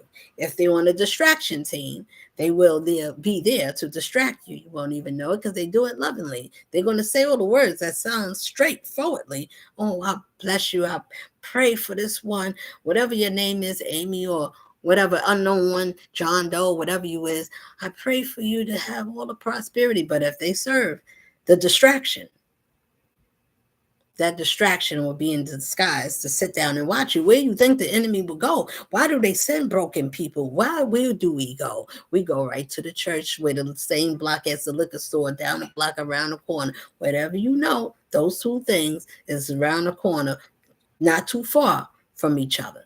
So after you come off the streets from being broken down by whatever they threw at us, whatever happened, the crack cocaine, you say, well, why would we get locked up? We don't buy these things. We don't have the money. We don't have the power to distort these things. But you get hooked on it, or you have a way to sell it. You say, well, why would we get caught or bartered with more than the makers, than the people that you have to come here? Why would we be up for grabs? Hey, did you ever consider what it takes to be a nation of a people that got treated the worst so badly? I always wanted to ask this question, or wanted to say it anyway. What can make a people that's supposed to be so desolate and broken, don't own nothing, don't have no weapons, it's not able to smuggle drugs, not able to stop wars, not even to sell weapons, not even to teach, don't even have a firearm ring. We don't own too much of nothing. But they beat us. They treat us less. They tell us to work, to come in this, be born in this country so we can work for something, not to own something that is you, because you came here already coming from somebody, a nation, a lineage that already had something. So they took everything and made us pay for everything that was already left for us. Isn't that something? And they turn us and we jealous of each other to see what each other got. You got more. I want to be better than you. This one is married, that they can't be married before me. I have to have a home. I have to have everything in place. I need to be in a race. I need to do it quickly. So when you do things quickly, who you want to turn to? The God of this world. Who? The Babas, wherever you go, you got to turn to somebody. Or let me ask this sister. Let me talk to somebody who knows a little something. Somebody surely can get me my way. If we have to cheat and you have to slide and you want to fly without paying your way.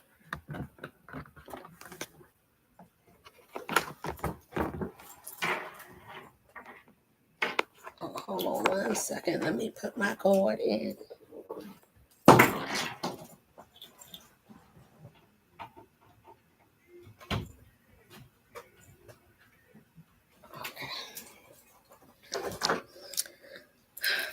Okay.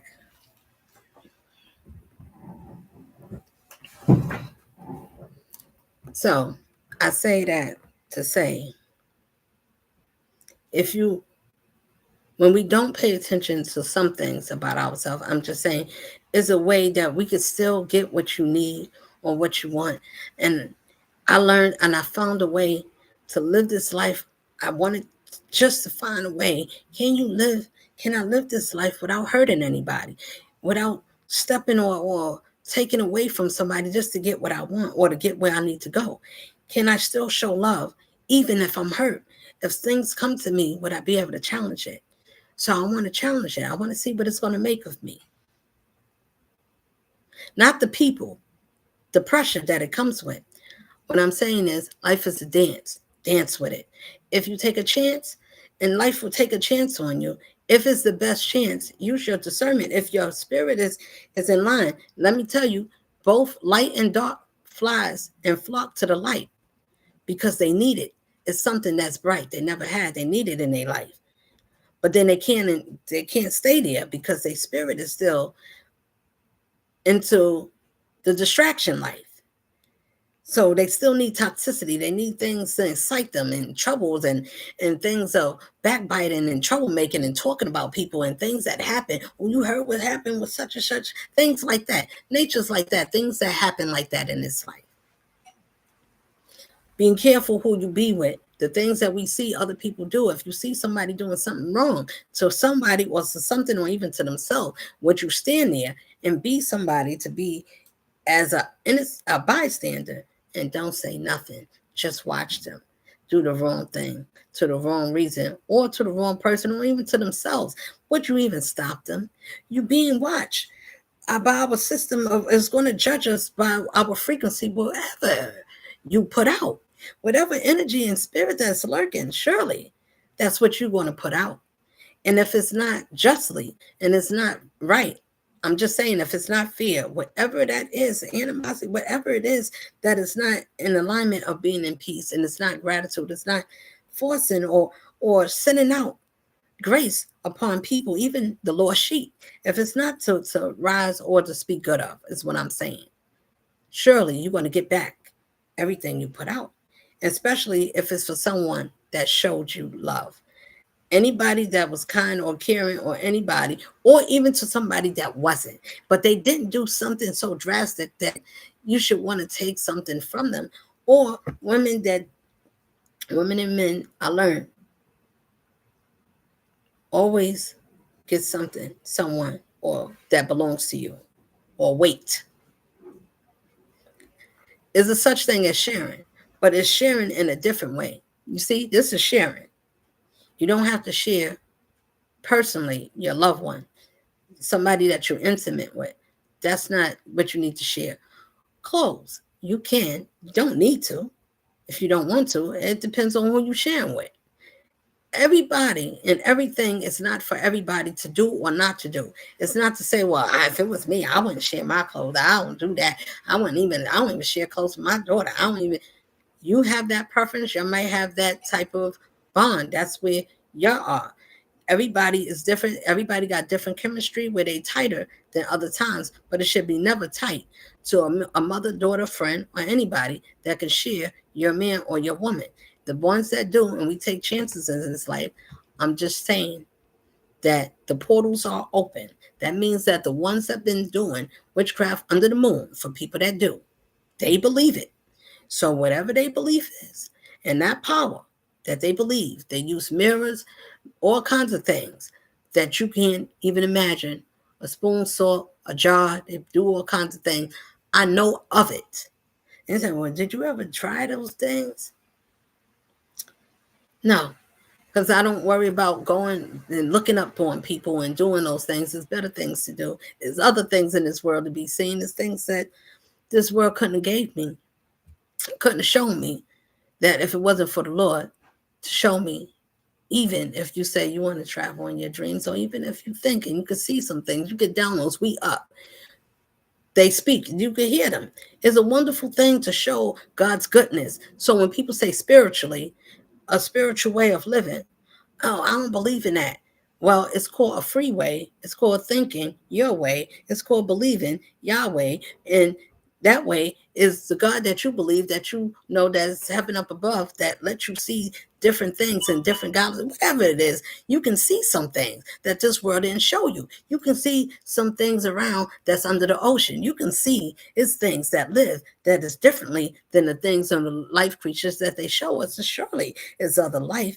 If they could say that, if they could tell us the city of Atlantis is down there and it's other life in cities and things that, come on, that means that it's more life to this life than this life can ever be told for us to be. But if it's given to you and it showed you the things that was hidden from you, surely you got to say that it's a power that knows more, that can be able to send it to you if you line up with it. If you line up with righteousness and you all the way lined up, that means that wherever you walk and wherever you go, you have peace wherever you go. It doesn't matter what people's doing in the background. I don't know. That's just the way I walk. Now, you're going to have things to try to distract you, try to get you out of your way. Only thing you can do is control yourself and know who's coming up against you.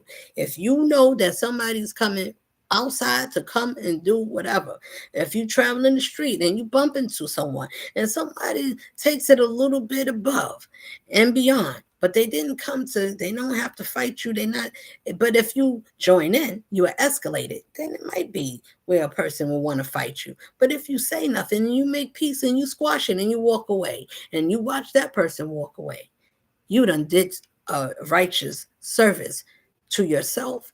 You did a righteous action. That don't make you a righteous being if your spirit is not that. But can you still do a righteous act without being a righteous being? You can be conscious. A righteous being is just somebody that is righteous because they think about being fair and they make good decisions for the benefit of themselves and others. That is a fair, conscious person. Who don't want that type of person in their life? Who don't want people that hard to come by? They hard to find in this life. You mean you loyal, funny, and you're a protector, and all these things that come in all in one package? That person needs a protector. Who don't want to protect somebody that is like that? And surely it would have to be a distraction, because that's the only distraction that wouldn't want somebody to be loving and kind, not even to themselves, because they don't have it for themselves. A person cannot give in that type of setting, and that type, when you go to the distraction, and we can do some things in this life, and like for instance, you can, like say you stole cars and hot wire and stuff like that, and you went to bars and you would, get drunk and start bar fights and stuff like that. You did a lot of crazy things. You may not did nothing where so harmful where you killed anybody in life, but you caused some trouble. You made some people feel some way in this life. You made somebody hurt. You took away something in this life. You made somebody feel some way because they made you feel some way in this life. So you did it back. So you got to know how it felt to do something and feel back. Everybody did something and got something that you felt. What level and chemical imbalance would a person have to be disgruntled or to mistreat or hurt someone or anybody that's just got their back? They up front, they genuine, they're going to tell you what's on their mind. They're very, they disciplined, they don't take a lot of things, and if they take, they're going to tell you how far to go. They learn something called discipline, being obedient to who? To yourself. I don't serve no master. You serve the master that serves you in yourself. You can't be connected to someone or something that governs you if you're not in control of you or connected to that one that you say, I live by a power that I don't move unless that power tell me to. I don't say something unless that power say to say it. I don't stop unless that power say to stop. When you get to obedience, you will have to be obedient to who? You. That's not being selfish. That's not arrogant. That's not conceited. It's not being disrespectful. It's being mindful that it's something that governs you, that is protecting you, that watches over you. You work for that one. That one that you have to do something to be able to be picked or be in a certain place in your life to go through the things that you went through, because God chose you and said you can do it, because it's going to make you where I want you, and it's going to take you somewhere, and you're going to be able to help somebody out of the things you've been through. You're going to be made for something, whatever it is that you've been through. We look at life and it's like going to school. And they teach us all how to add, multiply, and all those things. And you don't get to learn how to be a business owner, how to go into accounting and all that until you get to college. For melanated beings, most of us, that's the challenge. Very slow, very low. And you look at the other nationalities and you know, then say, oh, the Jews or whatever, and say, oh, they do their kids early. They teach them. If everybody's paying attention, why can't we do the same thing? If we find a way to be in unison, can we not be able to do what we want without causing harm to nobody? Can you still get the same message across? If you didn't want to do something, you want to change something, nothing has changed until something starts. Somebody says something, an action is followed. Then it becomes a law to be followed. If nothing happens, if everybody said, well, they're always going to win, they're always going to have their way, it's always going to be, they're always going to win, we always outnumber. I'm going to tell you what it looks like to our great divine. It looks like we ungrateful. We don't even count ourselves because this world told you to not to count yourself. I'm going to explain. Very simple, so I don't stay on it long. When you fill out an application for your resume, they want to know where you work, who you work for, how long you worked there. Do you have any reference? Get a personal or a personal and a professional reference of somebody else to say how they feel about you. Write a cover letter so we can see what you know about us and why you're interested in us. Not who made you, what made you, and why you, where you see yourself. How do you see that we could be a benefit to you? Or how can you add? Or how can we be an assistant? It don't have nothing to do with you. Everything is for them, by them, for them, with them. How do you know? Because you got to pay a bill every month. I don't care what bill it is.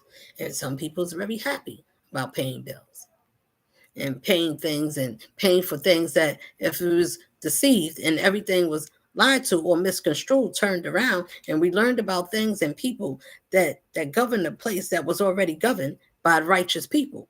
So I'm reading something that has nothing to do with truth.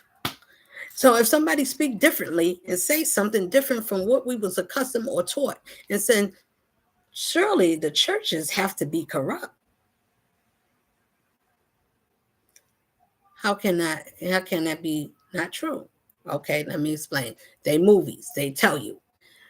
I don't care if it's Rosewood, The Exorcist, Malcolm X. Anytime was with a cross, and it's not supposed to be like a Christian happy, learn. Everything's supposed to be a learned lesson, but in this case, learn. They use that cross and they burn it or they turn it upside down. Who and what God are they celebrating? You got the popes, you have them. And you kiss their hands and they walk around. Listen, I don't know. I'm not pointing or making fun at people. I'm saying this where they're hidden in plain sight. People that's in high places, that sits in high places, and you fight a fight against, you wrestle or not against flesh and blood, but you wrestle against powers or principalities that governs this world. Who is your God? And if your God is money and you're willing to do anything to get it, to hurt, to deceive, and kill anybody for something that you don't even own, and it's not even ownable. It's not supposed to be for us to kill for. Why? What spirit would tell you to hurt somebody for something that's made out of paper that's green for the exchange of your heart chakra that is green? Your heart chakra is green, people.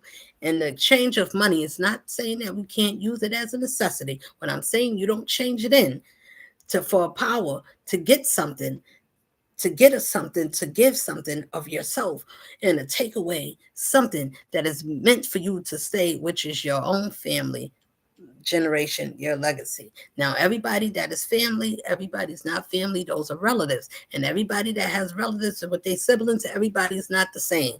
Once you leave your conscious, you consciously come into your conscious self, that separates you from the others. If they are in the distraction, and most of your family line is a distraction, and they're covered by that distraction. They did not change something in the order of the family line to do something different. Secrets and things like that, hidden secrets and harm and things that people did in the families. Families would say what stays in the family, but what happens in the family stays with the family. Do you know that same secret will hurt the family? No matter how treacherous it is, it needs to be said. Someone needs to be spoken up and say these things that happen to XYZ, when this happened to me, this, that. You need to be able to clear the air. You need to be able to speak freely. Is all I'm saying. Things that we bury, the things that we was taught to change the order, to make us to be better or more in a masculine state. What happens when a man or a woman, that woman is in a masculine role. The masculine is the man. Listen, we both have masculine and femininity. What changes that balance is the woman being in a masculine role. And she has to take a masculine stance, whether she chooses to. It could be chosen or it could be put on you. You have to know how to balance. Can you still be in your feminine? Do you know when to let a man lead? Or whether it's in with a man, but I'm saying in relationships, I said words of a wise woman. That's what I said. So that means it covers whatever it is that I'm saying. Whatever area I'm talking about, I'm explaining it to the best of my ability.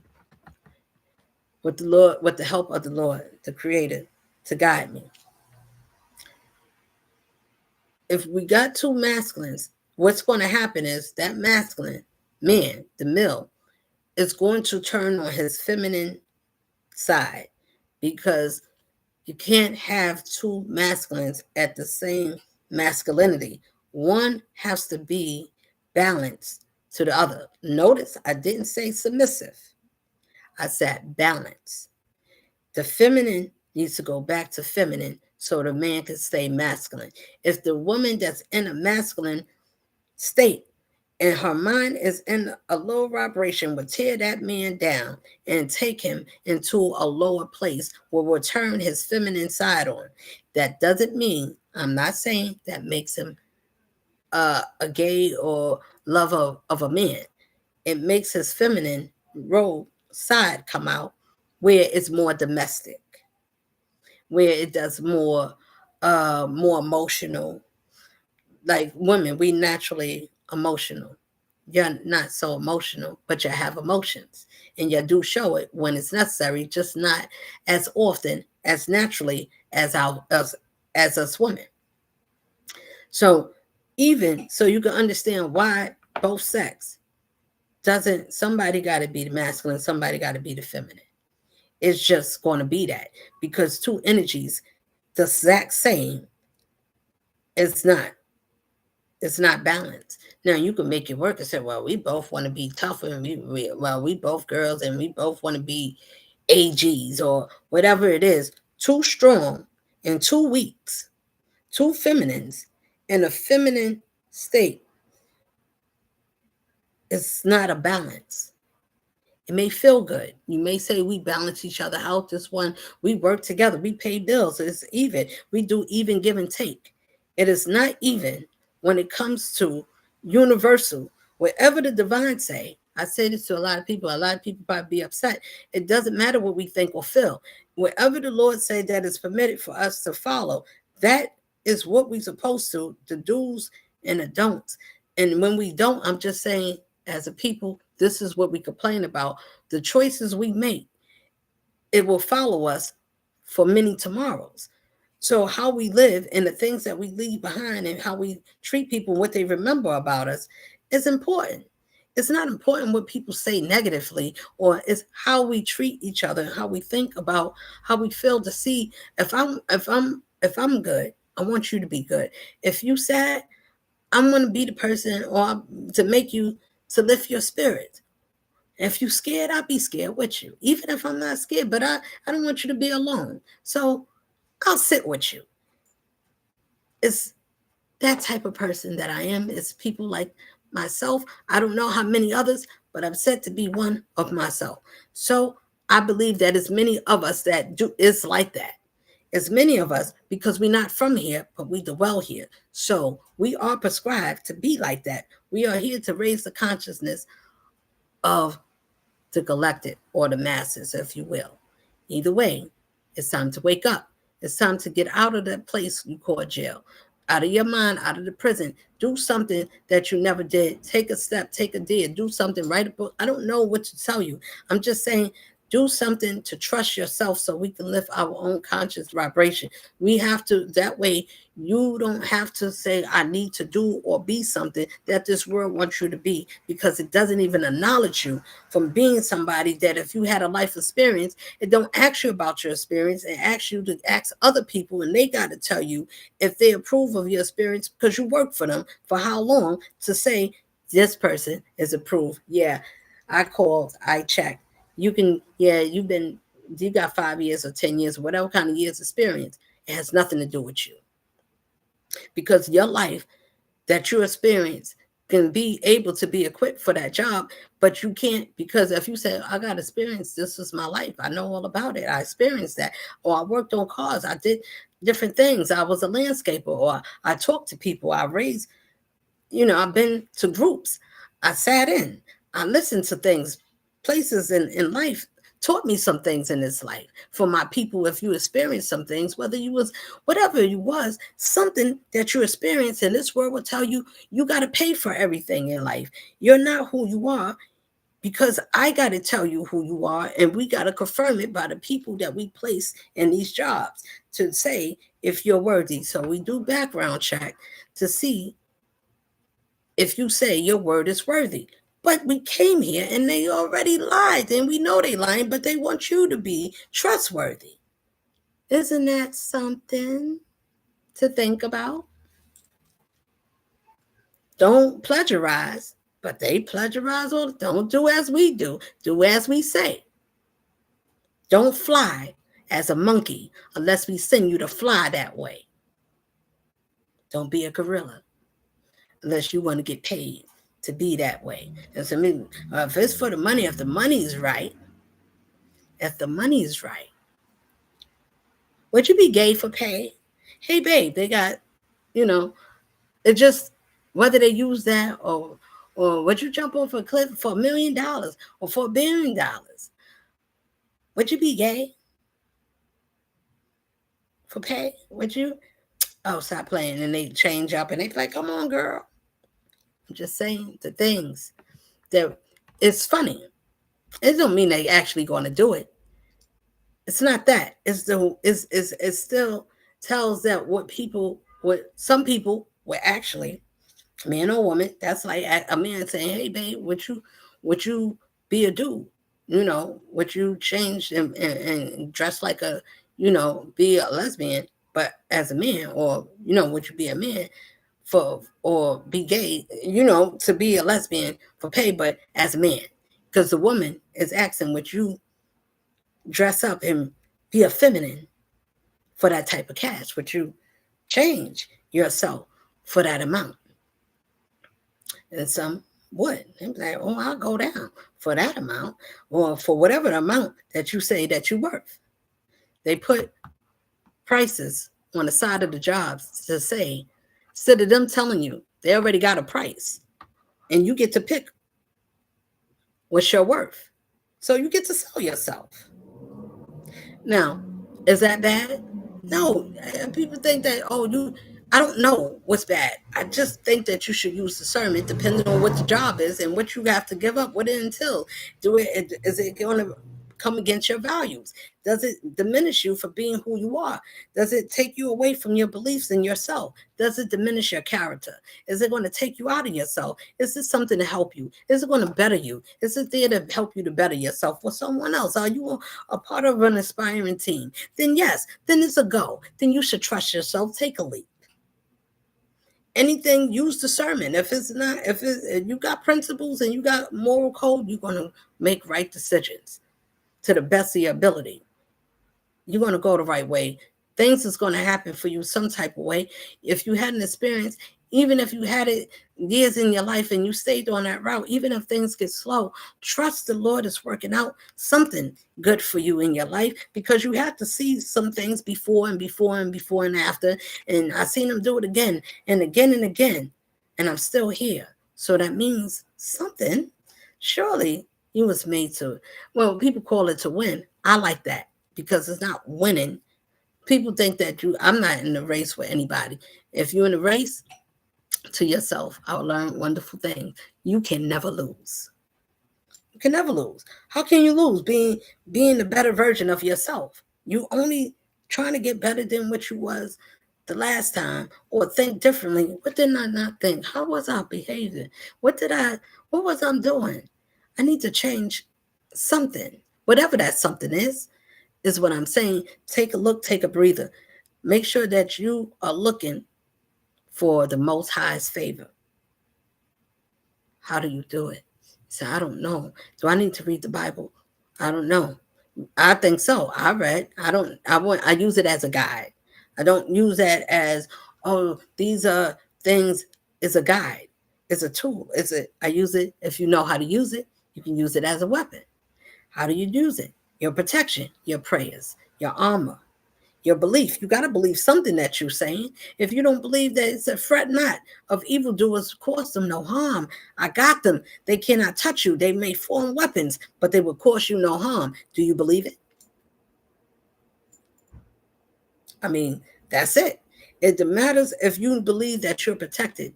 I shouldn't be here talking to you. I say that because it's true. If you're being attacked from birth, if you are not aware that sometimes as pregnant women, be careful of everybody touching on your stomach. Everybody don't wish you or your child's well. So when people have their children, their child can't walk, or something is going on, and say, oh, something has happened. My child was born a certain way, but you know that you was healthy. You and the father had healthy conversations. You did positive things. Who was you around? You're not going to think like that. You say, Lord, because if you're not spiritually inclined, but you say, I'll go to church. Church, the way how they say with religion take you away from your spiritual self. It doesn't tell you about your intuition. It doesn't tell you that you can visit your ancestors. They can come. They can do things. You can feel them, or some may see them. Some may speak. It's a different ways that God got us to use all mystical and wonderful things about ourselves that this world said. Don't think about yourself. Watch it on cartoon. Watch Superman and Spider-Man. Look at something that don't look like you, that's outside of yourself. If you had something that you knew, it's not that you could fly. Well, I wish I could fly. You probably can. We just got to get to a certain level in our spirit inside. Even if you can't, do that have anything to do with how you feel about yourself inside? If you don't love yourself, how can you say you love? If you don't know where love comes from, if you didn't have it embraced in your life, did the Lord ever send somebody to say, you have a beautiful smile, young lady or young man? Or I like your outfit. Or I like the way you wearing that haircut. Or I like your hairstyle. Or you look wonderful, sis. Or little girl or little boy. Or you have a wonderful family. When the Lord do that, that's how the Creator give us compliments. He sent someone in passing to admire you, even for a small second. Even somebody you just met, even in the passing. He's always thinking about us. We don't see it that way because we look at each other how we look, but not what is being said, and not thinking everything that love me, that the Lord loves, he sent to say some kind words or to say, I'm thinking of you. I'm watching you. I'm proud of you. If you hear those words and it's genuine, that's the Lord's Spirit that's placed in his ones to say, show, this is how I express through my ones how I feel about you. So how we feel about each other definitely shows surely how we care for the Lord. If we don't care for each other, and your soul has come from everyone, that he can't, we all came from that one. It's like it's one son, but it's enough for everybody, but it's sufficient. If he send one, is it not sufficient for the Lord to do it again? If he send one, or if he sends someone or many, but if one, he can't just use one person. It can, and it can, and he will. And he has sent many people that was one. To everybody is one person, is one Farrakhan, is one Umar Johnson, is one of everybody. Everybody has a mission to speak to the people based where they came from, and they understand it, and they life lessons and the things they learn, whether you went to school. I'm not saying that everything that is a lie, but I'm saying even in the lies, the truth is there. It's just that you have to find where the truth is. That's the same thing as sitting with yourself and analyzing and taking time and loving yourself and going over and appreciating and congratulating yourself and forgiving yourself and saying, I'm worth being loved. I need to be loved. I've been scorned. I've been broken. Why do we want to hurt those that is broken? Something is broken with them. And those that can't get their souls and their mind right to say, I need to love myself better. I shouldn't be jealous of sis. She never did, or he never did nothing to me. They're just trying to love me. They just want better for me. Who is telling me that? Who would tell their ones to distract them, to send us to hurt each other and to smile about it? Whose spirit is that? Surely that's not the great divine.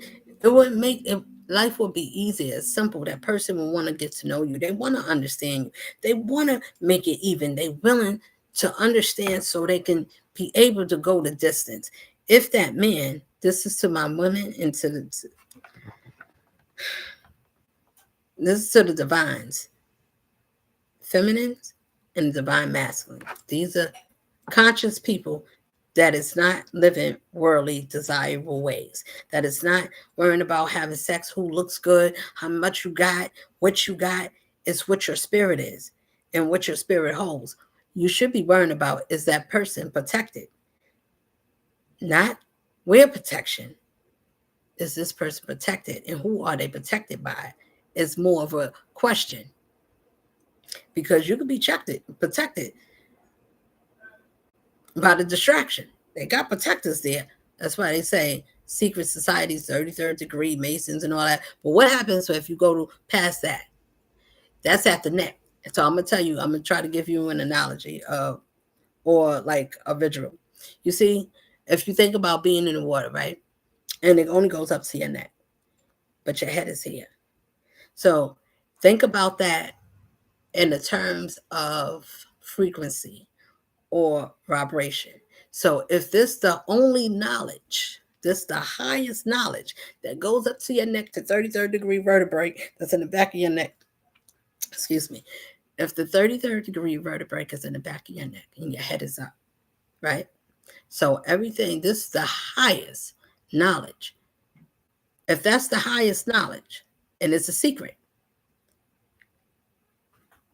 from who? From you.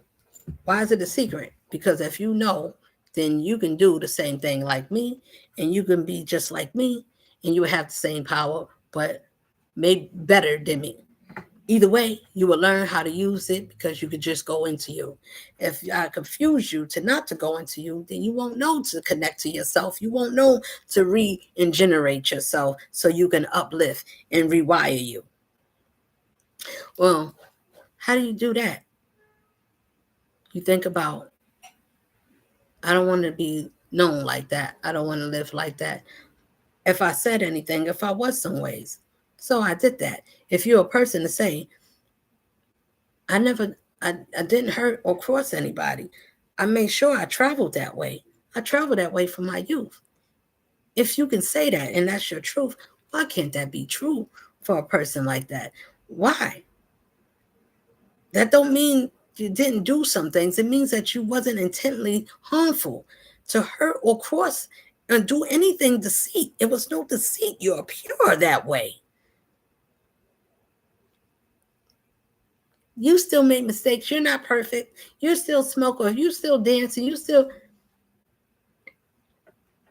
If you did all of those things and you didn't hurt nobody, and all your drunkenness and all your uh disasters and all the things you could have did, even if you did some things, you may have did some things strange for some money, you may have did some things under the table, you may have did all of those things, you could have been, you listen, it doesn't matter, it only matters if you want to change from who you was and what you was, to stop so you can be a better version of yourself, that you can live life without living it that way.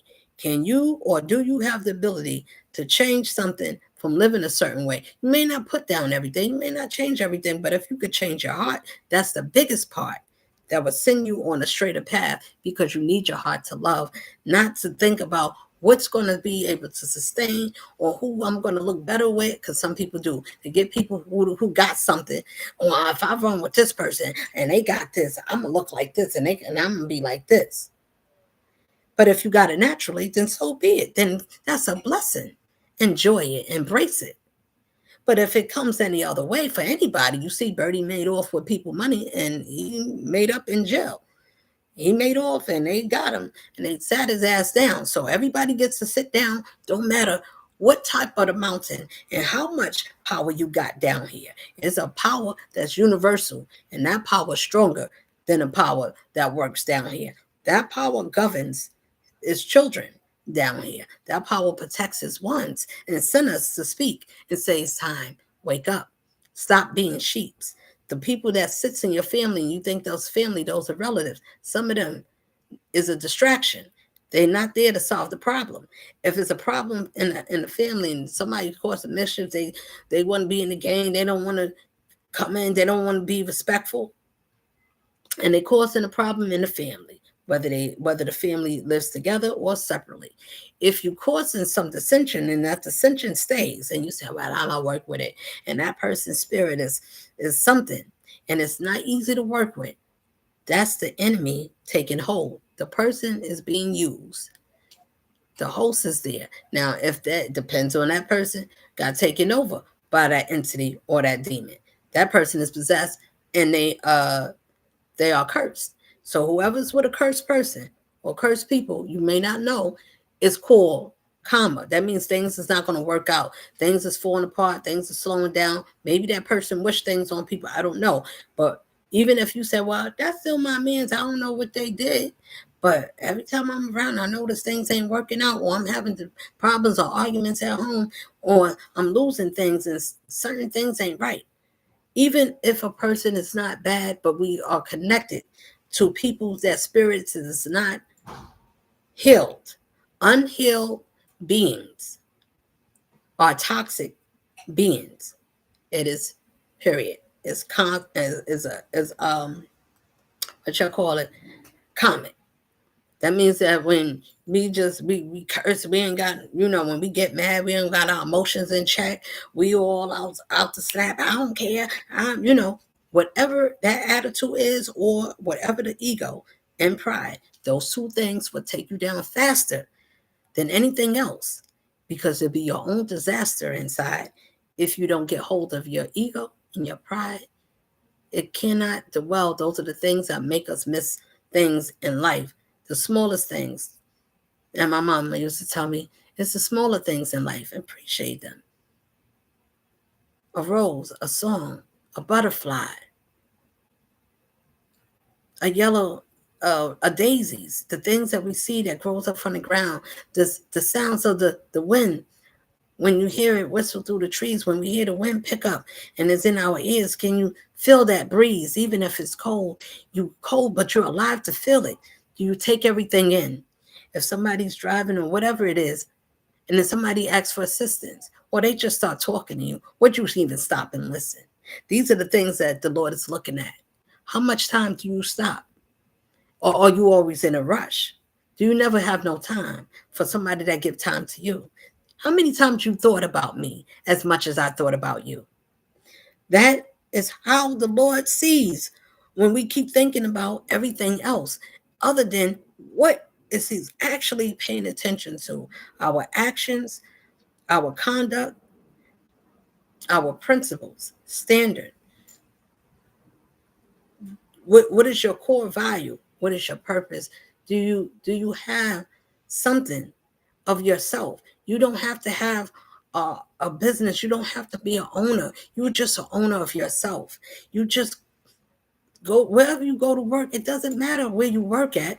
It's who you work for. Why you walking around? How and who in spirit is you walking around with? Who do you serve and who's protecting you? Who's guiding you to keep you in peace? Who's protecting you from the things that you couldn't protect yourself from? When you ask for things and the Lord don't give, it's a purpose. I promise you it's a purpose. I'm certain there's a purpose. How come I didn't get pregnant when I know I can be pregnant?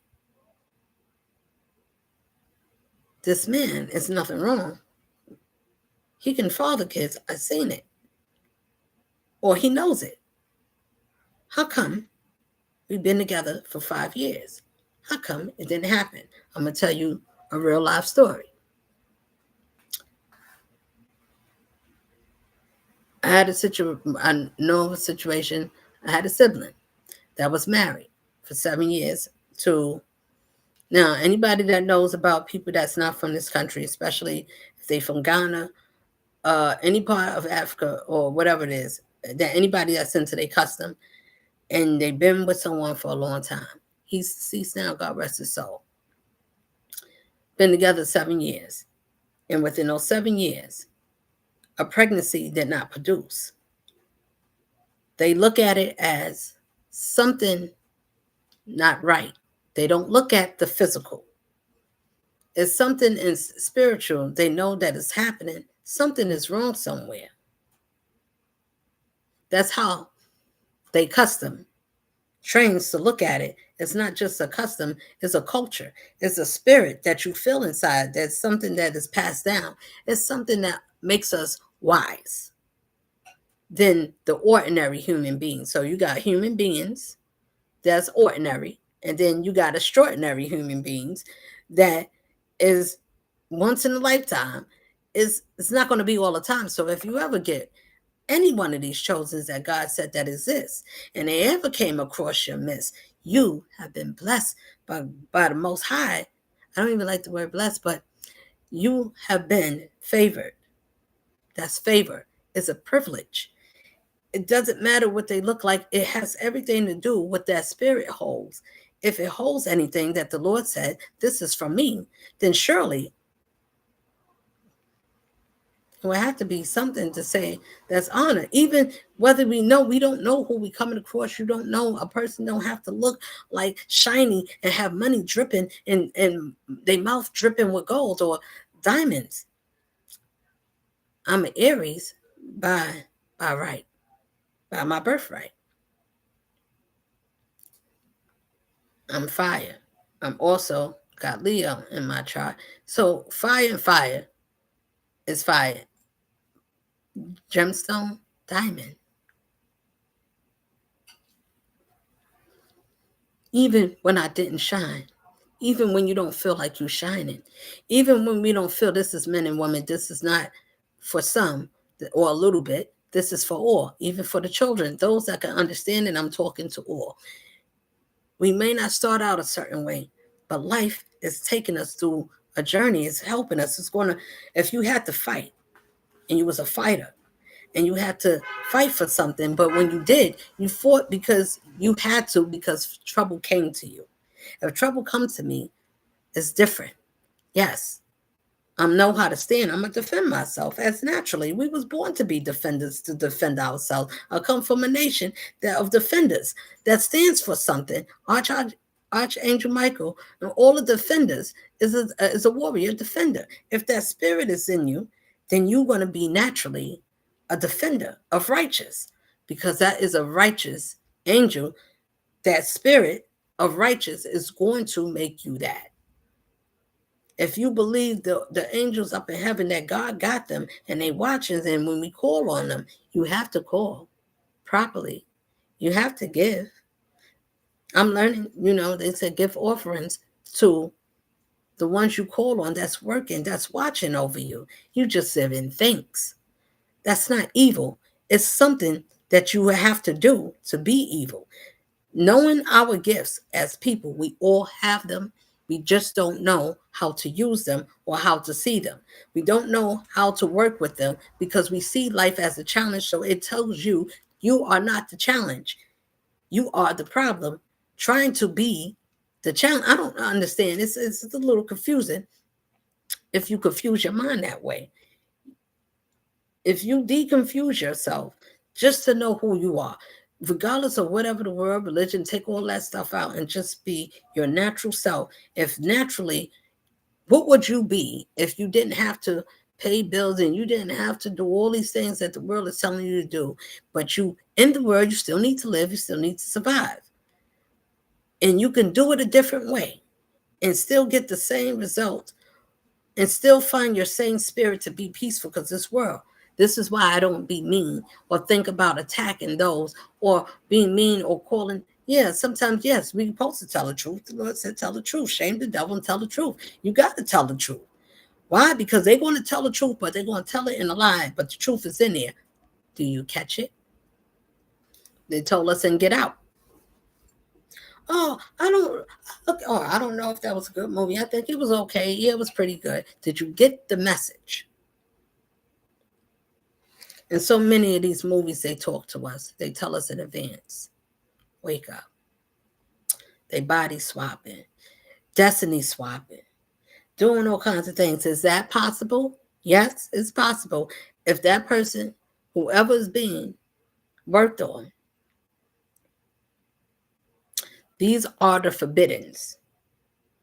These are forbidden to do dark magic, to wish any dark spells or anything on anybody at any point at this time. I'm saying stop. Whoever and whomever, if you know somebody that's a dark witch, I don't like to say witch, I just like to say people that has a dark soul, that do dark things and wish things that's tragic to innocent people for a fee. Even if you don't know, some do care. Some spiritually still inclined. They know how to do both. They know how to do good blessing. They know how to do curses too. And so if you pay the prices right, you got some of them that don't mind. Okay. They're not even thinking about checking the person, and they don't even ask you. Some, I can't speak for all. I just know that some won't even ask you, who is this person and what did they do to you? Why do you want to hurt this person? Because some people go off of merit and to see if you have a good reason, so you could be tested. Some is not, everybody is not just out for the money. Some want to see where your spirit is at, because if you wishing something on innocent people, that practitioner or anybody that is into their spirituality and understand the laws of the principles of the laws of doing those spell works or doing anything, is to be knowledgeable that whoever that you're doing it to, and it's not permitted, or that person didn't do nothing, whether they cover or whatever, but they good, they innocent, they didn't do nothing. You just want something to happen to that person. You might get a conscious person that's a spiritualist that would say no, because they will understand that their soul will be affected. They will be held responsible for accepting, abling, and abetting something that was not permitted, and something that was it just wasn't permitted. it wasn't called for. It was no action needed to be taken to harm an innocent person. That person understands, no, you shouldn't either. I advise you, if you ever be advised to not to hurt somebody or to start trouble or to hit somebody or to wish somebody die in a car crash or for any of these things, for somebody to get hit by a bus or whatever it is, don't wish harm, even for the ones that cause harm. It is better. It is better. It is so much better than when you're covered with that one. And he said, use, you gotta use everything I gave you. You gotta use everything they gave you. If you learn some lessons, then you learn. Those are the things that you take with you as you travel, as you learn some more lessons. You can either be the lesson, or the lesson could be you. Okay? So you can be the lesson to teach someone to be a lesson, or that lesson, you can be the person that's being used as a lesson for someone else. Okay? So you can be the person that needs to learn the lesson, or you could be the lesson that people have to learn. Okay? So I hope that I answer or I inspired anybody in speaking on different topics, but nevertheless, I'm saying your mind is your weapon, your spirit and your soul is your birthright. If you exchange them and offset your balance, you're going to be off balance in this life. An unstable mind is unstable in all their ways. That means that your intuition don't work, your heart chakra is closed, your crown chakra is closed, your third eye, you can't see, you can't think straight, you confused. They do a lot of things, confusion spells. I just had to learn what's out here that they use. When you don't listen, I'm gonna tell you people so you can raise our conscience and we can learn to study how to be forgiven of yourself. Love yourself to the highest degree that you ever can.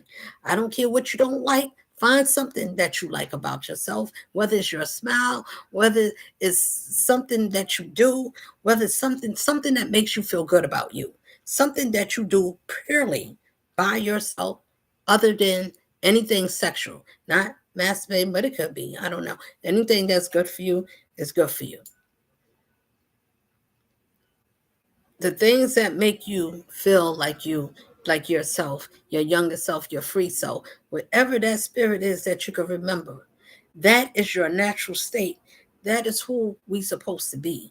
That is not something that we should not have to work hard for to be who we are naturally. And you have people that's naturally could still make a profit. I'm not saying don't make money. I'm just saying do it in a way where it's going to be pleasing to your soul. It's going to be more in line with who you are and the person that you want to be. Be that. If you don't have nothing, you live in a basic apartment like I do, and you walk around the street, but you're not. You're basically following something that's a spirit is in you. That is not seen with glasses or binoculars or whatever. You can spy, you can watch people. You can't determine that person's spirit about them. You can't determine their confidence. You can't say that they will never give up on themselves. You don't know. That's not something that can be easily measured. You can watch somebody routine. They may have a routine. They might have a certain way they do things, but you never could quite figure it out because it has nothing to do with the hell you was looking at. Wait a minute, what I was looking at, this person don't do nothing. And most people operate a certain way. They have certain characteristics that's humanly. Pay attention if you can catch me. Common people use common sense. That's why it's commonly common. Now, people that just use sense, and you talk to the people that's common, you don't make sense because what you're saying is not common. They teach us in a certain way. So when we have certain ways and traditions that we grew up, that mindset still stays. What we learned in school and the certain principles about what we think structure is what they say we should live up. You got men that thought that women should just be in the house and have babies all day and clean and change diapers and put the baby to sleep and still make time for them and give them their way. But it's different now because the women's is waking up now. So as we wake up, men and women, be kind to our men. Even if they broken, don't break them down, but help them to be honest men. An honest woman can do that for both. We are women that is naturally creators, whether we give birth or not. Naturally, we are mothers by our birthright. We able to create. Even if you don't, if the Lord doesn't permit it for whatever reason to produce a child of your own, that doesn't take you away from being a nurturer of a mom. Nurturers is what we was born to be as women. When we change that into anything other than an opposite use of what we was born to be, we change our birthright and we ask the Lord, have favor and watch over me. What I'm saying is it's not recognizable because you changed who you were. You did not honor me. I don't know you because you changed and told me you don't appreciate and love me. You don't love what I made of you. I'm speaking plainly as the Lord permit me to speak.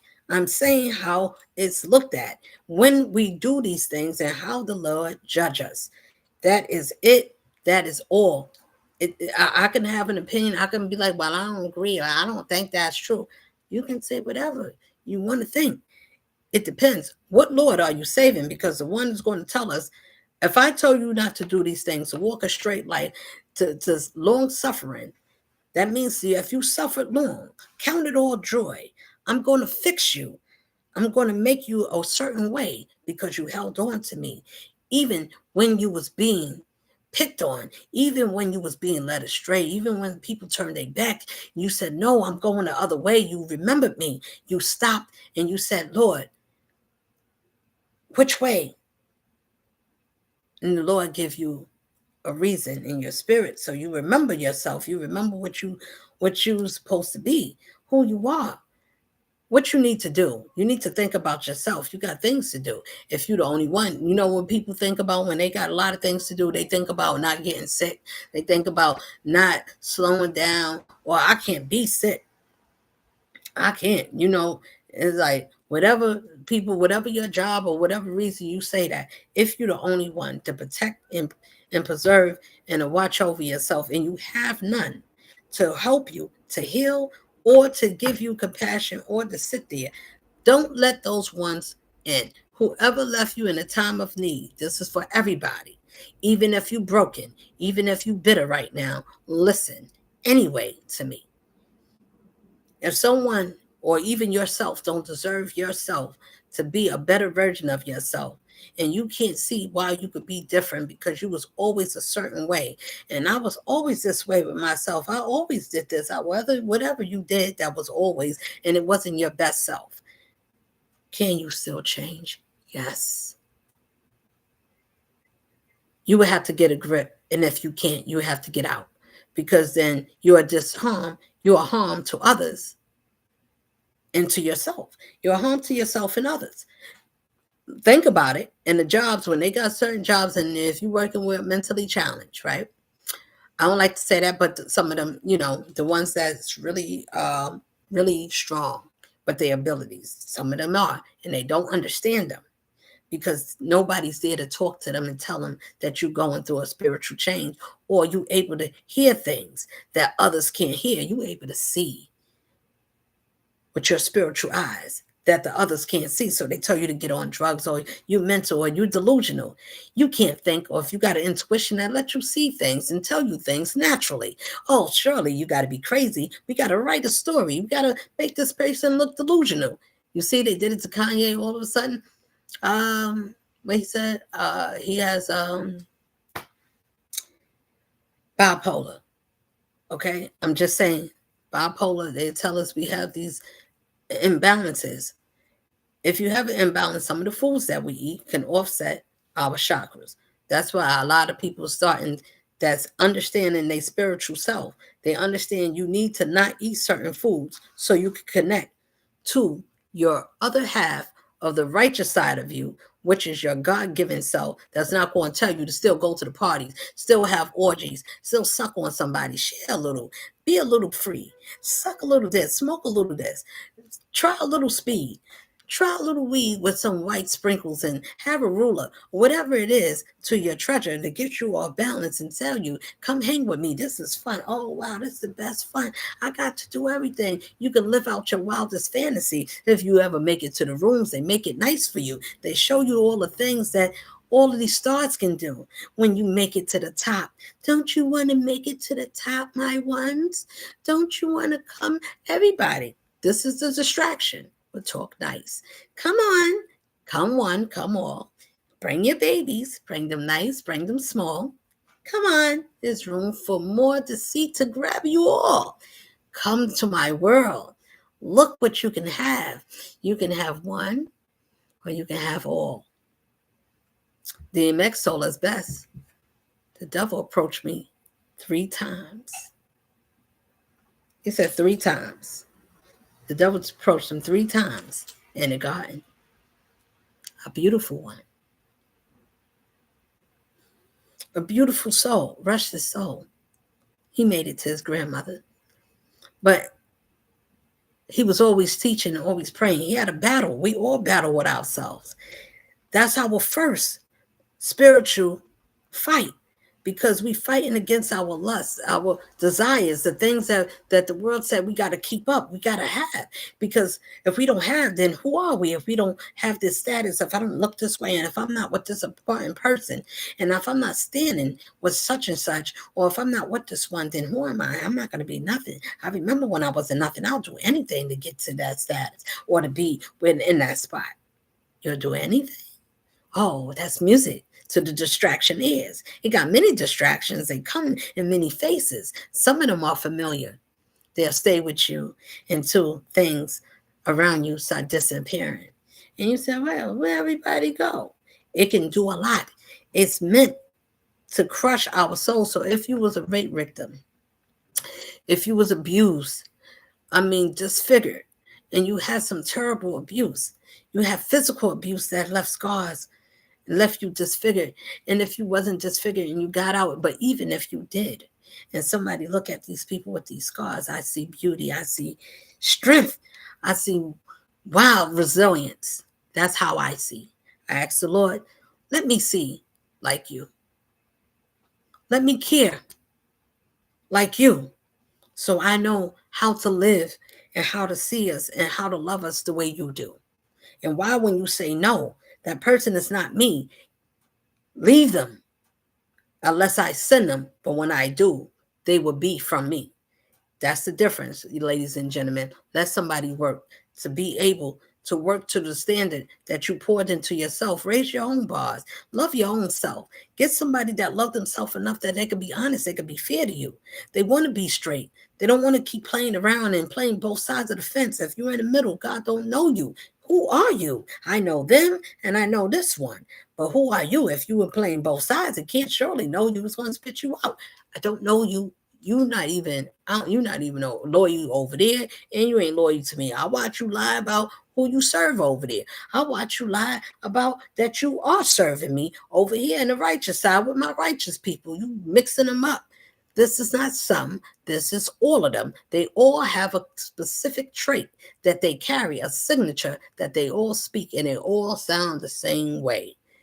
When you learn their patterns, you will learn a wonderful thing to save your own life. You will know what they smell like, what they talk like. They don't believe. They just believe talking about nothing, and they don't walk that way.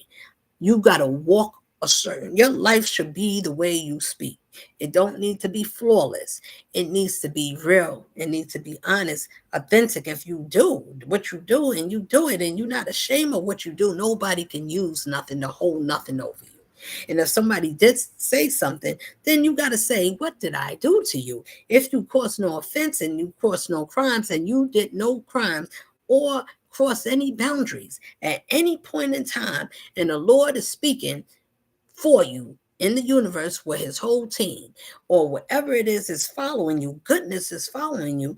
If you wasn't living right, surely destruction will come to you if you wasn't living right. But even if you're living right, expect for destruction to come to you either way. It's how you handle it.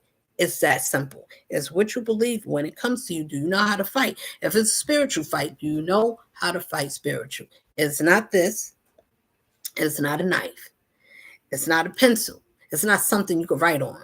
It's not something I could just, you know, it's not just simple. It's some things you can write in a spiritual fight. Yes, you can write things down. I correct myself. You can write things down. You can speak it. You can speak life. I don't know all the other things. I just know about speaking life in that way. And being kind and to anything or anyone, stay on that side. If people is not going to treat you and honor you right, and they can't appreciate you, appreciate yourself, love yourself right, they're going to flee. If they flee from you, then you know who you are. You just stand. If they could return, there ain't nobody can return unless the Lord send them. And if you wait, it's the same Lord that works for me that will work for you. If you wait, be patient. I have someone, I have something, I have a place, I have a job, I have a kid, I have something in place for you. Let me give you the one that's going to balance you. Now, when the Lord do it, it has nothing to do with what we are accustomed to. It's not going to be all the time what we may like. It may not be somebody you see yourself with. It may be a little different from what you're accustomed to. It's going to be definitely, most times it may be different from you. Something the opposite, but that opposite has something to offer you. You have a balance of something to teach and to give to one another. So the Lord will present that to you. Wait is better because when it happened, you would know it's even, it's fair, it's honest, it's caring. Wait, use discernment because everything gonna look good, everything can sound great.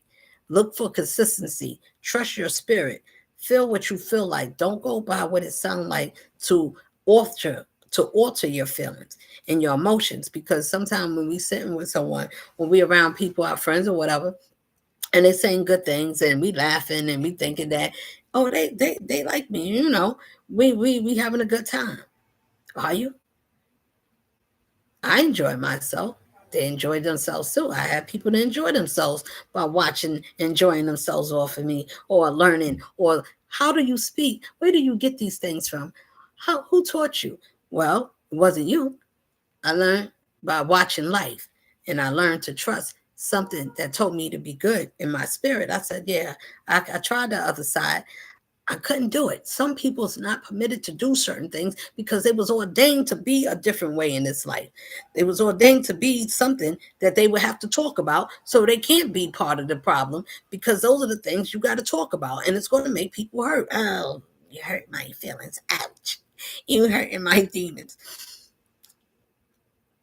If it hurts, my beloveds, if it hurt my dear ones, it's never to make us to feel pain or to feel bad. It's to challenge us, to test us, to see how strong we are to be on his side. Because there's going to be times that you can't all the time be weak. It's not that you don't cry, that you don't have those emotions. Those emotions is less likely to be sad when you're traveling with the Lord. You will cry, but they'll be happier tears. You'll find something that you healed yourself inside. Once you heal your younger self, your middle-aged version of yourself and the older version of yourself. All three needs to be healed. You need to make peace with yourself so you can be one and lined up with the universe. Now, you don't have to, I don't know all the lunar dates and all that. I just learned if I got love, I will run into all the commandments. Whatever that is, surely I'm going to have problems because love is going to be tested. People's going to, life is going to do all kinds of things to you. Remember, the opposite is there to test you. So it does know the same way the Lord, it don't have more power, but listen to it. It has power. It knows when you're coming in, know when you're going out. Now I know when you come in, they take your footprint, your time of birth, right? Time of birth, whatever your time of birth is, 6:45 p.m. or whatever your time is, they're gonna write it down. Stamp your foot. So they got you when you come in, they got you when you come out. They know how to cash out after you. So they use life insurance. Life insurance is what it's about. What I'm saying, they got everything a certain way. If you following a system a certain way, then you could be called systematic. When you find yourself that you are not part of anything, you like to be your own person, you don't want to do everything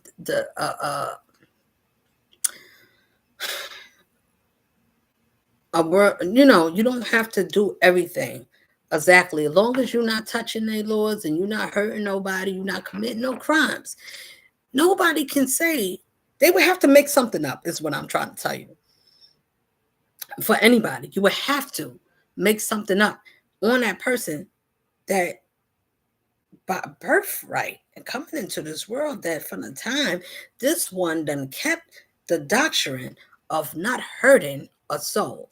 You think, or anybody think, that the Lord will give covering and mercy or gratitude to any one of us down here that don't have that, and we living a reckless life, and I'm still living that way, and I'm for anybody that is not on call, surely you're gonna get looked out, but it's not gonna be a holy shout out.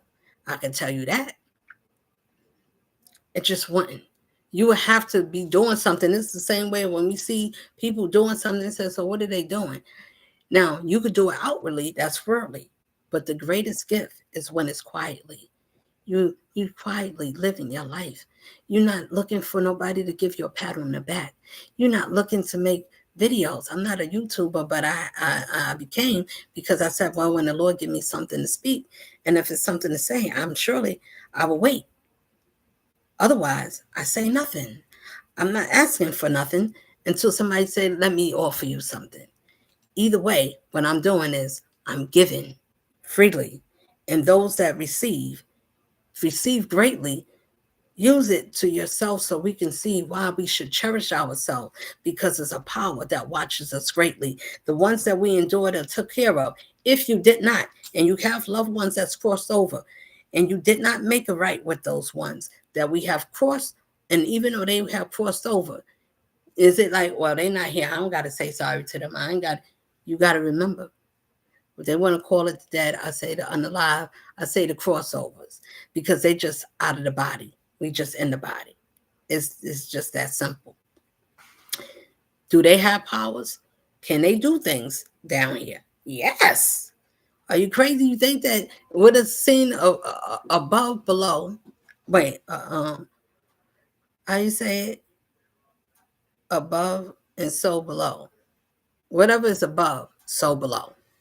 Okay, that means that under this ground that we walk on is life.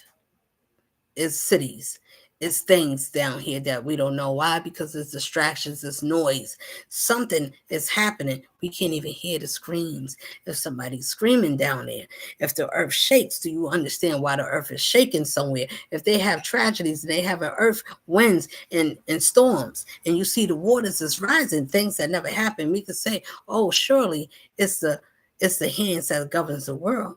You can say, but what if it's not? Because this is a power that's over this world, whatever they shenanigans and all they toys and things that they use, of course, whether it's disasters, it is a power that is a force to be reckoned with. When we do things that's not in order and it says their time is up. And so, well, why do this person that's in charge do these things? Why would it make us work hard? Why would they take something from us? Why would you take food stamps and things that people need? Why are you doing this? Because if you read or if you're keeping up, it said their time is up. That means that everything that the enemy made, think about it and pay attention. Everything that was made, that was constructed under the enemy's hands to keep us as slaves, surely you would have to think their system will have to go. Well, what did that mean for us? Are you the system that has to go? Or if you're part of a system, then I guess that means you too. Focus and follow along. If you don't want to be part of something that's falling apart, if something is falling apart, where's your faith? Now, this is where we're supposed to put on our thinking caps and our spirit team. Your spirit guide. Where's your heart? Where's your spirit? Where's your thing to say?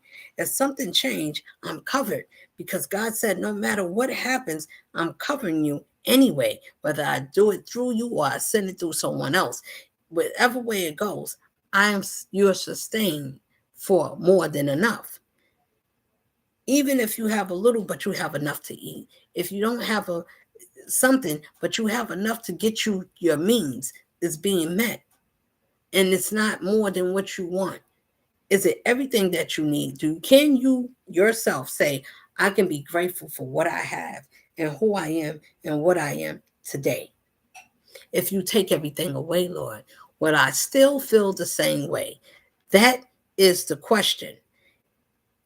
Who is able to go through the eye of the needle to give up everything and to follow me? What would you give up? Would you give up everything and everybody? If I say leave them, would you follow me? Would you? Would you listen? Would you know how to pay attention? People don't know to say, well, how do I know if you got, or if God is using you? How do you know? Because it's going to tell you something that you wouldn't have told yourself, and it's going to tell you to point you in the right direction. I'm not here to govern and hold nobody's hand. You point yourself in the right direction so the Lord can take you where you need to go. You're just doing it in a better way. What are you doing? You bettering yourself. You talking positive. You thinking about love of yourself. You thinking about things that makes you happy. You thinking about being happy with yourself and others. Whatever you feel, and you want others to feel it too. Whatever you're doing, you want them to do it too. If you're in love, you want them to be in love too. If you're in love with yourself, I want you to be in love with you too. That way, when you love yourself, you are content. You are not jealous of anything. You are pleased what happened and came out of you. You are thankful for the things you've been through. You thank God that you had the feet, the courage, because you had to use your feet to carry you. If it's too heavy, whatever it is, and you say, Lord, my weight or whatever it is, it's too much for me. It's too much for me to handle. I cannot bear. Do you know that the Lord knows what spirit you hold? And if your spirit is not strong enough, that's what you're going to get. So whatever you got, people, is measured by our spirit. So if your spirit is small, that is what you get. You can have you can have your hands full. But if your spirit was small, that's what you get out. It's just that simple. The less chances you take with yourself,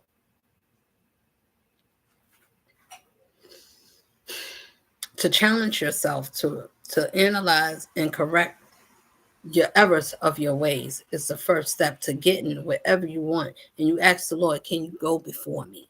We don't pray right. We ask for things that we just want, shiny things that is temporary in this life, things that we want so much more of, many cars, 15 cars because we can afford it, mansions everywhere. You don't even live there, but you got it everywhere because you can afford it. There's no people there. Did you put people or something? I'm just saying, whether you put people there or not, I'm saying that when we want so much more than what we can actually enjoy and actually use. You're not even going to live, some of us, it's not for all, some of us live beyond our lifespan to enjoy all of those things. So what happens? It's not wrong with getting them, because if you get it and you didn't get to enjoy it, a lot of times it's meant to be passed down to someone else, because whatever we don't use, it gets passed down, or gets discarded or get reused or gets resold. It does. I mean, are we not looking at the same thing in life? I'm just talking about life lessons. Everybody talk about a lot of different things. I'm talking about the hardest parts of life, the things that cause us pain, the things that don't make sense. How come this happened? I work hard. I did this. I had my kids sick. I stood there with them. I went to the hospital. I stayed by their bed. I took care of my mother. I did this or whatever it is. Well, I had the same challenges, but guess what? How your heart was? Did you complain while you did it? Was it hard for you? Did you stay committed to the mission? Did you do well? Even if you complained, even if you screamed, did you stay? Did you do your best while you was in that situation? How did you fare if it's disgruntled? Because you could do something and still be like, damn, I wish I ain't had to do this. I really don't want to do it. I prefer to do something else. I want to be somewhere else. But I'm going to still do it. Whether you're doing it to get paid or whether you're just doing it because there's nobody else to do it and you're just like, oh my God, but it's something that you really don't want to do. You really don't want to be there. It's not a caring thing genuinely that you're taking your time out to show this person needs me there. Let me be affectionate because can I see myself if that was me? What would I want a person to do and how would I want them to treat me? If I couldn't wash myself, would I want someone to wash me? Whether it's a sister, a sibling, somebody that would, if they could give their heart and not look at me in a way to take advantage of me, they assisted me because I can't do it. Would I want that person to do it for me and make me feel safe and comfortable that they're not trying to take advantage of me?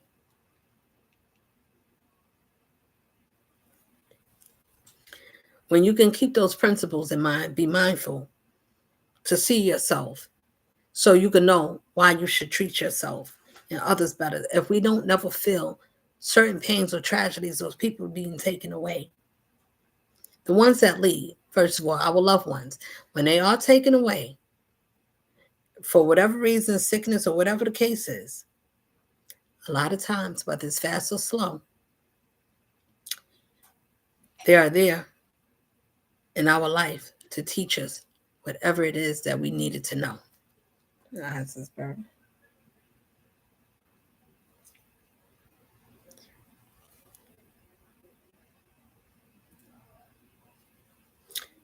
Okay, so I say to you,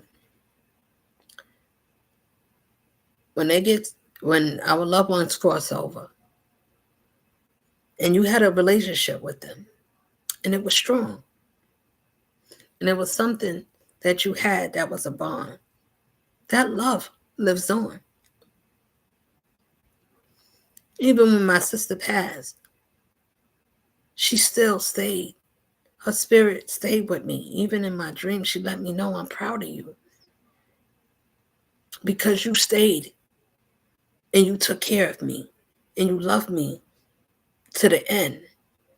Those are the ones that want you to keep going because they're watching your back. They're watching in the background, in the spiritual realm, because you can't see. When they can see harm, you got to have a covering, my ones. You got to have a covering. It's better to have the Most High because that's the peace that gives you something, a joy in your soul, even if you can't sleep. But something is resonating in your soul that gives you something, even in my pain, even when I cry. They say, what you cry for? I don't cry for the same things that everybody else cried for, or because somebody left me, or you got cheated on. Most women, we cry for that. And I have. I'm not saying I never did. What I'm saying is when you get strengthened, you don't cry for the same things. You cry for the things that people miss. I cry about that. The things that people take for granted. If somebody cried and somebody miss you, if you walk away or if you're not around, what would they say? What they talk about you in a good way, but they uplift you as you did for them. What would you do if nobody's looking at you? Would you still walk a straight way? If something was left in front of you, would you take advantage of it? If somebody gave you love, would you mistreat it and treat them badly and hate them because other people would say, this world, when you join that other side of the distraction, it is there to take you away from your true self, which is your first love, which is you.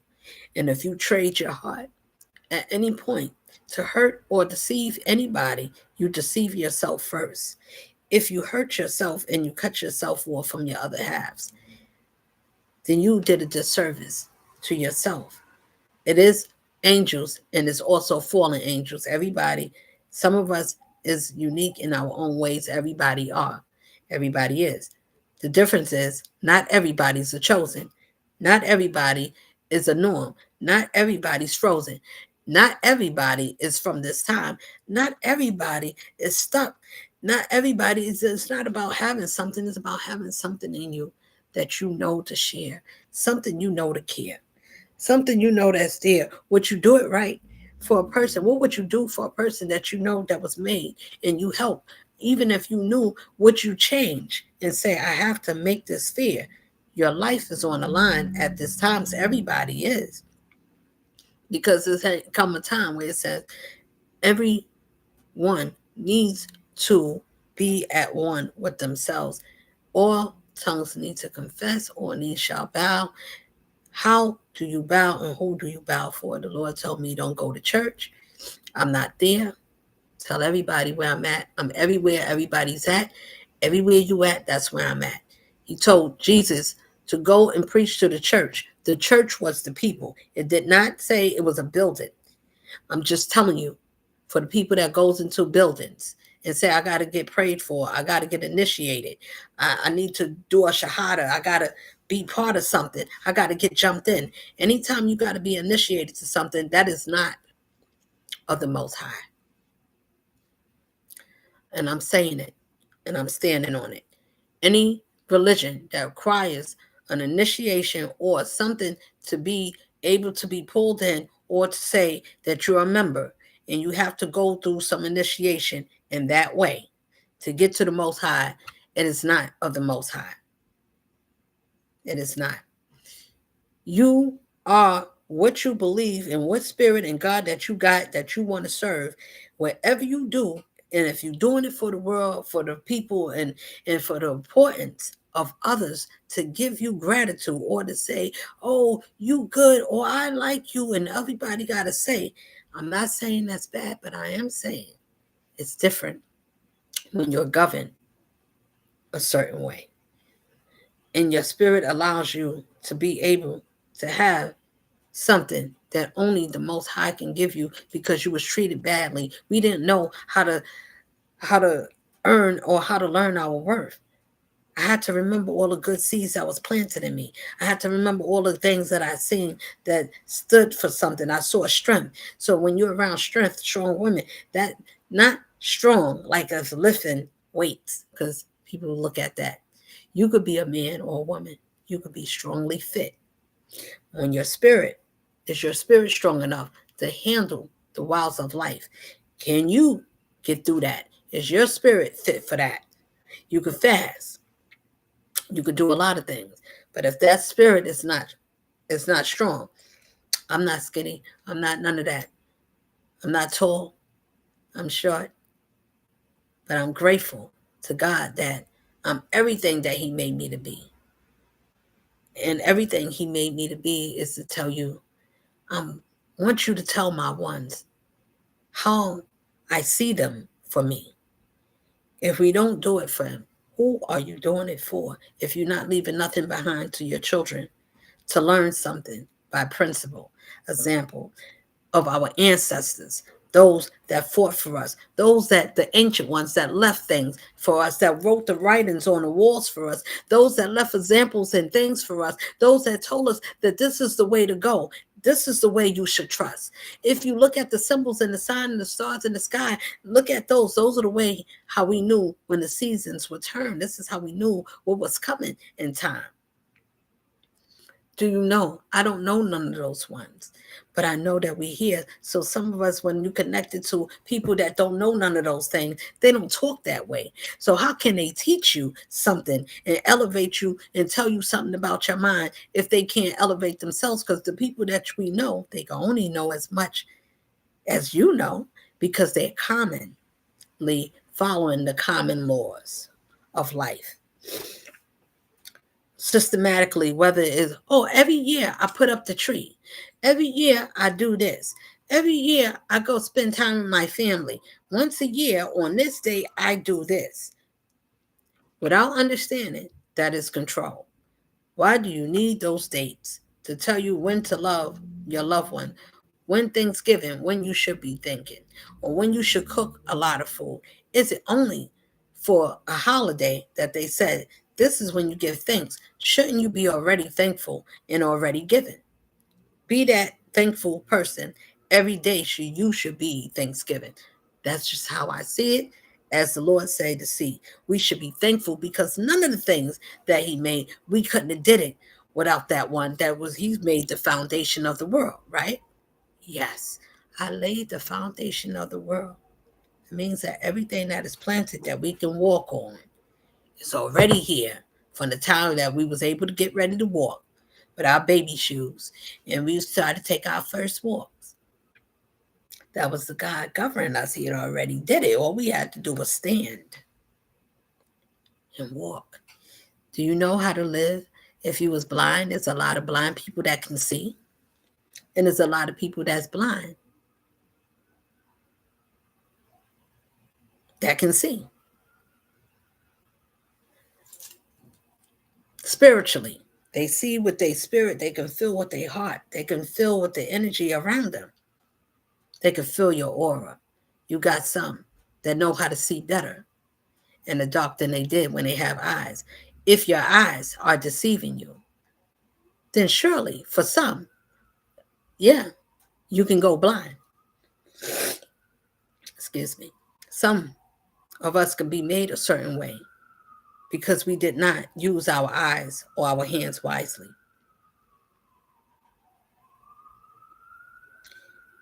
Whatever we don't use in a righteous way can be affected.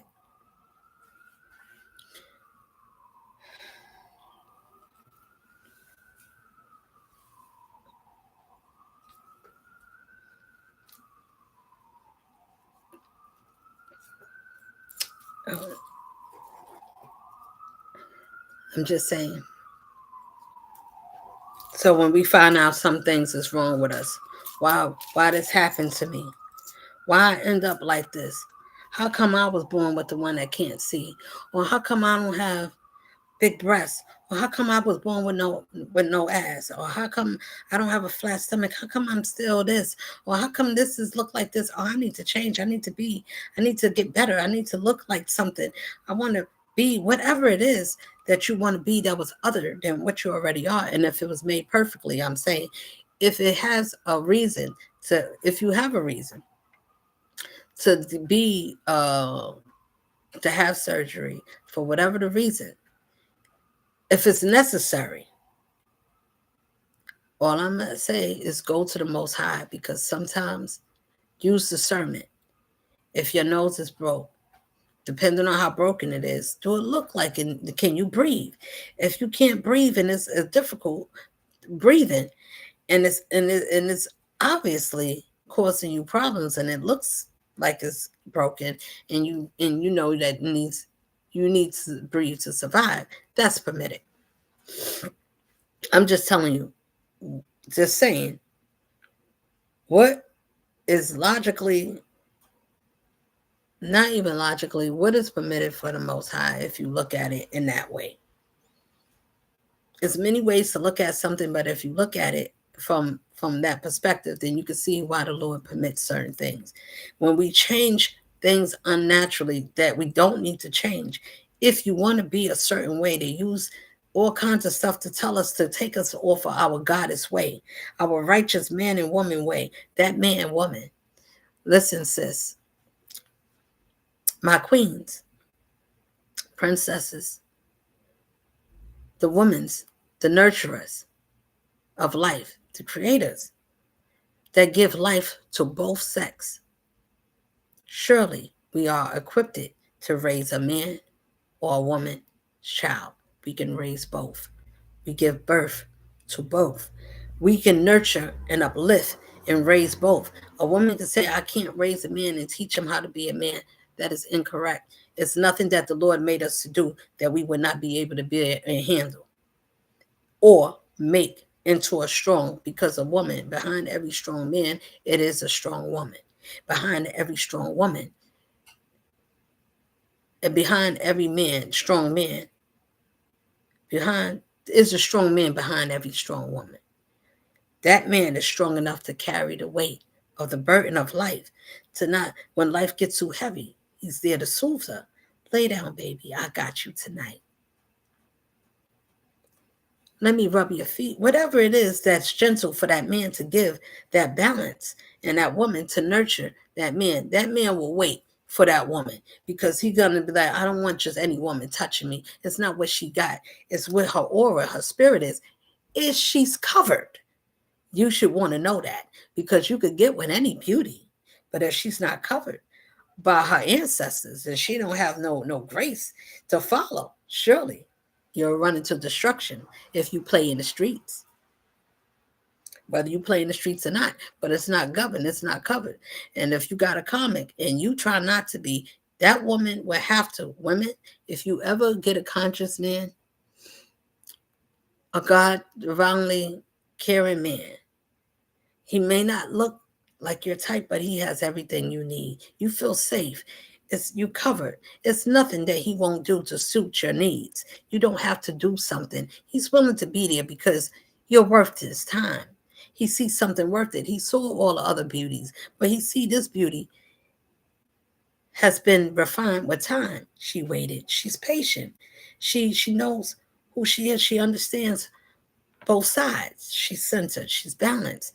I want that woman for my splinter, for my pleasure. Lord, is this my one? How would I know? Because you will be equally measured. You will serve a purpose. You will have something that you need, and you will need something, and both of you together will be sufficient for each other. Y'all will help each other grow.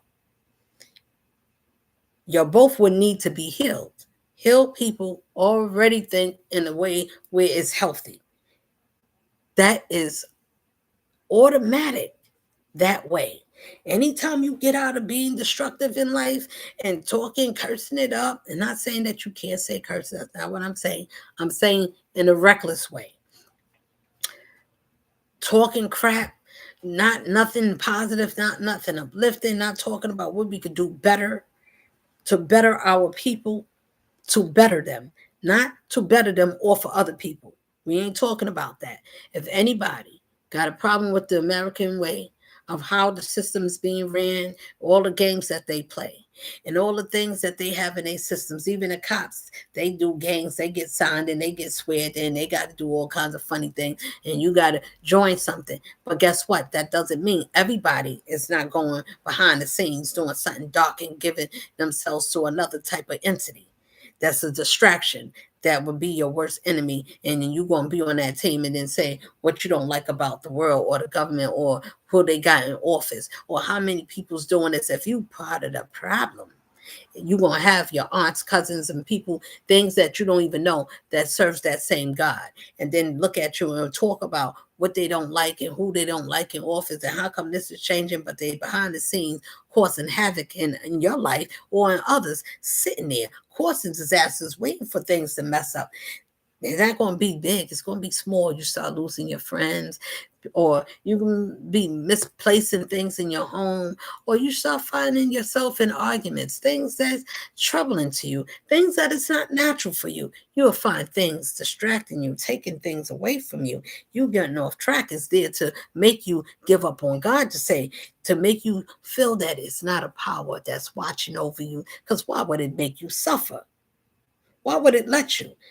No, Satan is doing his thing. The Lord is watching, because the ones he sent, that if you get pressure, and it's a lot, at one time you lost your husband, whatever it is that happened, and it's happening to you, and you feeling everything. Yes, so you cry for the pressure it's putting on you. If that's where your spirit is, then yeah, that's where you at. Your spirit and your mentality of understanding of what hurt and pain and death and all of these things come when somebody walk out or somebody come and make whatever it is. The part where the pain is at, that's where growth begin. It is not to get mad about who your mother or somebody didn't do me right. They didn't take care of me, to hold on to them or to curse on them. Thank God that you went through that experience because it made you to be something that you learned that this person or this spirit, even though that was my mother, she brought me life, but that wasn't my mother. She didn't love me in this life. She didn't mother me. What did you take away? What did you learn? They didn't have love. You see, that was missing because something either wasn't taught or wasn't given. So they can't give what they don't have. And sometimes people don't know how to break a curse of a chain that's keep being repeated. I'm gonna mistreat you because I was mistreated. My father beat me. My mother raped me. My father beat me. My sisters raped me. Whatever it is that happened tragically in your life, whether you was in shelter systems and you was all over the place, but if you got to a place where you was able to survive for yourself and you was able to move and take yourself and put yourself and take yourself out of harm's way, then surely you have to been covered. Somebody watched over you. Somebody prayed for you. If you got people that pray for you down here, you don't know who's praying for you. The Lord hears those prayers when it's rightfully for you from Him to say, I pray for this one. Protect these ones. Protect the lost ones. Protect my lost. Would you go after if you lost one of your sheeps? Who would you go after? You go after the ones that sent.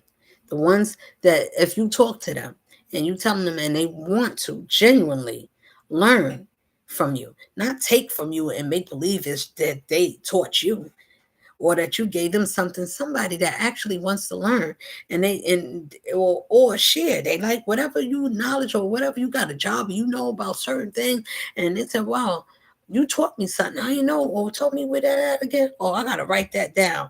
Let me take a picture of it. Whatever it is, people want to show when they're interested. And so do the other ones. So you got to use discernment. They sit next to you and they in every kind of organization around the world. And they have very local jobs. They could be a supervisor at the candy store at the supermarket. A candy store at the supermarket, whatever. They got candy in the supermarket. So whatever it is that they could be anybody. You could be a social worker. You could be whatever it is, what you call them, security guard. Whatever you is, whatever God you hold and believe. People say, I don't believe in that. You better look at their actions. Look at how they treat you. Look at how they talk and treat other people. Do they treat other people that is not supposed to be treated well? Do they treat them better as if they're worth it? And treat the person that is worthy? Do they treat them like they shouldn't be treated well? Watch these people. They're going to tell you. They're going to treat you a certain way. They're going to tell. If something that's made from you and you made from the Lord, then and if you say truth is with you, then surely you say, well, I like to tell the truth. If somebody talking to me, I'm not going to make up a lie or say something that's not, because people got a way of checking things. So check. That's why I use real life, because when you use life, everybody experienced it. They may have a different view of how we perceive it, but we can't say, I can't see how that can make sense. Most people will find that what I said made sense. Looking at it, sense. You see, I didn't use common because the common people is most likely will go over their head and it's not going to make sense. Spend time with yourself. Learn to love yourself. Pour into yourself. Tell yourself we've been through a lot. Celebrate yourself. Whichever way you want to do. Whatever way you celebrate, do you. You to yourself. Not your man, not your husband, not your kids, not nothing. Just you. Because you had to get where you had to go to get to yourself, to cleanse your soul, you have to let go some things that is hard to let go of. You have to let go some things you love. If you love something, listen, let it go. That could be your kids. It could be things that you love to let go. It's not in a harsh way. You let them go because if they're not there and you are somewhere, you're not gonna. You have to let them go if they're going to be a distraction. They're ready to live their life. Sometimes it's not letting go and putting your kids out or walking away all the time. Sometimes it's letting go where you're not giving so much of you. You give less of yourself. That means you let most of them do for themselves. You do less of you. Find a way to be, you'll use your own discernment. You will know what you need to leave or put out. Things that is not working, to be responsible to say, I did or I have. I need to close. I'm going to sell you my ones. Whenever you're traveling in life, I'm not talking about a car or a boat or a plane or on a bike. I'm saying whenever you're walking in your journey, wherever you at in your life, that is what you're going to get out.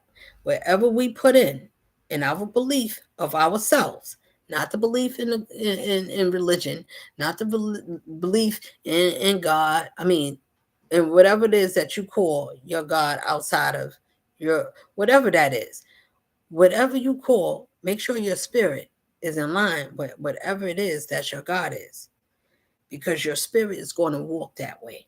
It's going to draw in the people to you that you hang with.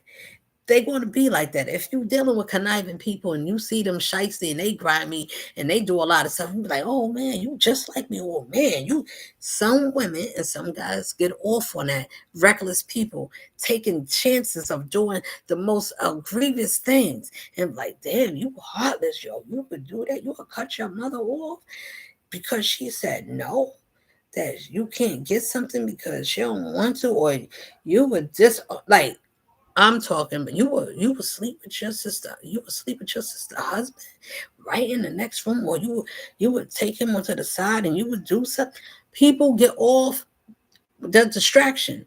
What make you get high off of something that it doesn't look like as a curse, or it looks like it's going to put a hurting on you, that it's going to crush your soul in the long run, because you didn't get a hold of yourself to say, if I crush somebody, and even if they did say they did something like that to you, you say, well, I'm gonna do them back. And if I get the opportunity, I'm gonna do the one better, right?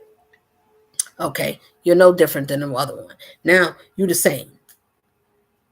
You're the same. Now you got to get your consequences because you did the same thing that the other person did. So you did not teach or uplift or change anything. You were supposed to be different. You should have changed to do something else. I'm not going to do that, but I'm going to tell her how she made me feel. He or she, people get in the habit of telling people how we feel without trying to crush or break someone that has already been broken. Even if that person broken you, don't return the brokenness.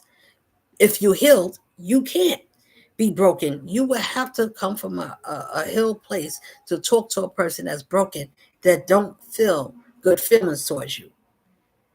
Because you would have to understand that only hurt people and broken people that's not healed, that didn't have love, because compassion and love don't exist for a person to respond that way. It just wouldn't. They soft with heart and they would come more clear with their spirit. They would say, I did this thing wrong. I shouldn't have did this thing at the time. I felt whatever it is.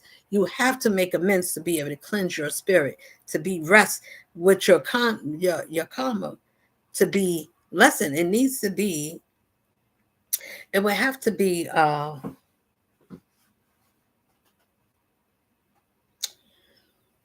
Lord help me, balanced. It would need to be balanced out, because if it's not, you don't pay your karma debt, it's going to catch up, and it does it at an unknown time. I'm gonna just say it like that. We don't know when it's happening, when it's going to happen. If you put good karma and you know that made amends. You walked a straighter life. You stopped playing around. You start getting better with yourself. You start caring about how you treat yourself. You start preserving yourself. And as a woman or a man, you stop opening your legs. If you've ever been spared, and if you ever had caught something, STDs or whatever you might have caught, and you got rid of it, and God spared you, why do we take chances and say, oh, the Lord always going to be forgiven? The Lord always going to forgive me. I will always be forgiven. Why do we think the Lord is easily expendable? Because of his kindness. This is why he's saying, if you treat my kindness for wickedness, surely if you treat my one like that, that's how you feel about me. You can't be no friend to me if you treat my one that worship and honor and works for me. Surely you're my enemy. The other distraction team feel the same way. And they will hurt you. They will hurt us in any way or fashion, form, or way they can. Because if your life is on the line of being exposed, and if you are being the truth from the lies that was told, would you not be a target? Who would not want to target us? Yeah, we tell the truth. We don't care about people's feelings and things. Who died because their feelings was hurt? Who got hung? Who got locked up because their feelings? Somebody hurt my feelings. Oh, they said something that I didn't like. Girl, somebody said something I didn't like, and they had a lot of nerve. You can have all the nerves. We can roll our heads. We can roll our eyes. We can believe or not believe. It's up to you. Because whatever you don't believe is about you. I don't believe in certain things and this stuff that happens in life. I don't hang with those people. I don't know that stuff. Then you don't know. That is why everybody don't get to go with themselves, because they didn't want to change themselves to say it is another way that to see yourself and then to change a completely different version in the species of yourself, right in yourself. And I said, Lord, who is this being? Listen, if you ever get excited, and I know plenty of us, the ones that do, you can follow me when I'm saying, because isn't it such a way where you get excited about yourself? If you ever did, I don't know, but for me, I'm glad I know who I am. Not because of anything else, because I learned that I can challenge things, and whether it was rent, whatever it is that life, and like going to school, like you just know yourself. You know who you are just by being yourself. I like to be kind, so I like that side. I had enough of the other side. So when you get enough of hurting people and banging up and fighting, that means you was made to fight for something other than physically hurting someone. If you've been through a challenge, or you've been through a lot, you've been mixed around and moved around, but you're able to still have your mind, and you're still able to write poems and be uplifting and inspiring. Surely what you went through helped you to remember something to keep you centered, to not make you turn to be evil. Those don't understand what makes you turn, and because we did some of these things, and how come I didn't get, and wanting to be angry or bitter or sad. This is what this world told us to do. Take, because it's takers, and only the takers get to take first. So be the first one to be a taker. Taker of what? You want to take something, make sure it's something that you take belongs to you. But if you got to take something, if something you got to take, do it really belongs to you? Because something that's given or something that's meant, it would just walk up. It would just say, I belong to you. You don't have to take something. So then you don't need to be a taker. But some people are takers. I'm not saying something, use discernment, because sometimes you need to be a taker. You need to be a taker to take a chance. You may have something that is new. You may be invited somewhere. I don't know. You might be invited to do something new to yourself. You might tell yourself, I want to invite you somewhere. And you get to be invited to wherever it is that you call comfortable. It could be your own comfortable chair. You invited yourself to your living room. It's peaceful there. Wherever you do, you're doing it with yourself and you're giving peace and gratitude to yourself because it's what it took for you to get to yourself, to get your mental and your mind right, to say, I made it to a safe place. I made it. And whatever song you want to use to say you made it, use it. This life is not easy, so it doesn't make sense. I look at it this way. We all going through something. Do I need to add or want to add to confusion to someone else and I think I'm going to live a happy life and everything that's good going to happen to me because nobody know what I did behind their back or behind the scenes. In the government, I got powers that back me up. Who's stopping me?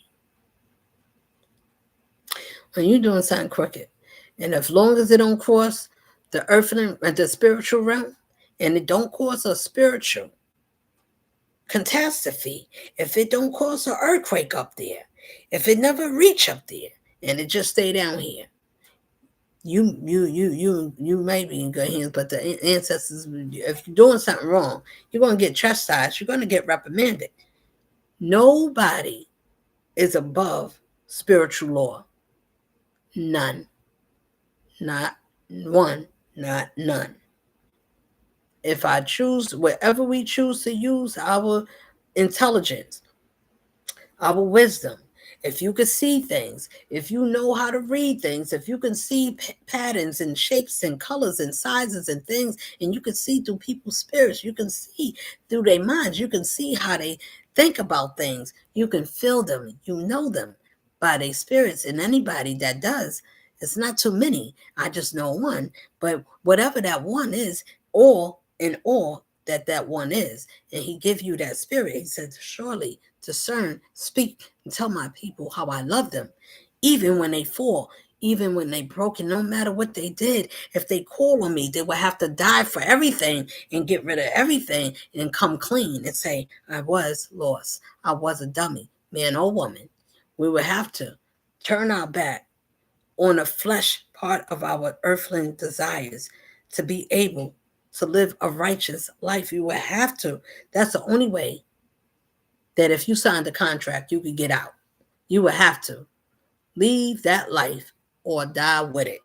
Blood in, blood out. If you sacrifice somebody, that can't be sacrificed. I don't know what that means to you. It means that it can't happen to that other, it can't happen to that person, but it sure can happen to any other one of you. That's what that means. It means a backfire can happen because it wasn't permitted.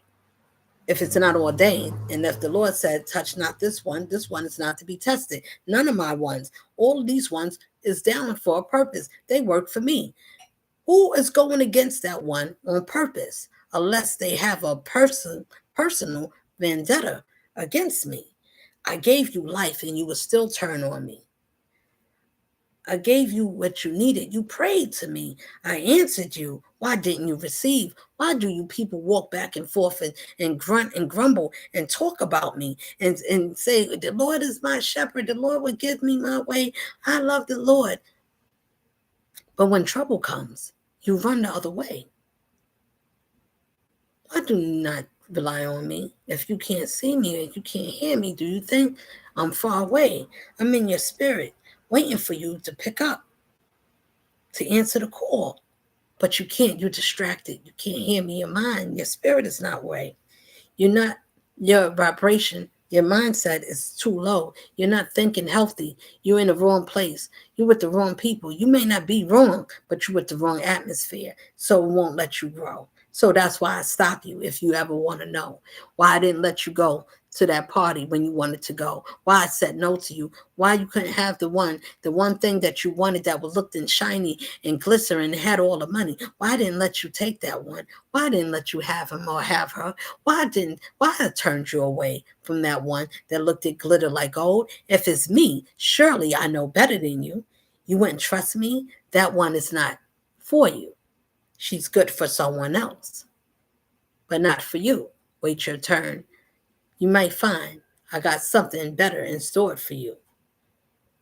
For you, not for better than what the other person's going to get. Because somebody that loves somebody, you can't make that person not love somebody that was good to them. And if somebody that was good to them and they remember, but they don't want to work to be good for that person back, leave them there. Let them be their own misfit and their own fault. They got left back. Left back for who? Themselves. They didn't challenge themselves. They didn't want to see what else I could be. Who else can I turn into without using something or somebody? Somebody want me naturally. When you could love a man or a woman, you could love somebody naturally, no matter if they was broken, and you just love them because you see something that special, and that special person don't see nothing in you that's special. They didn't see anything. They knew that you was, or they did, but they didn't know how to embrace it because they didn't know how to listen. um Chosen's, I didn't know what that entails and what that means. To be chosen, that is just simply someone that didn't know too much of anything, but they was willing to learn everything.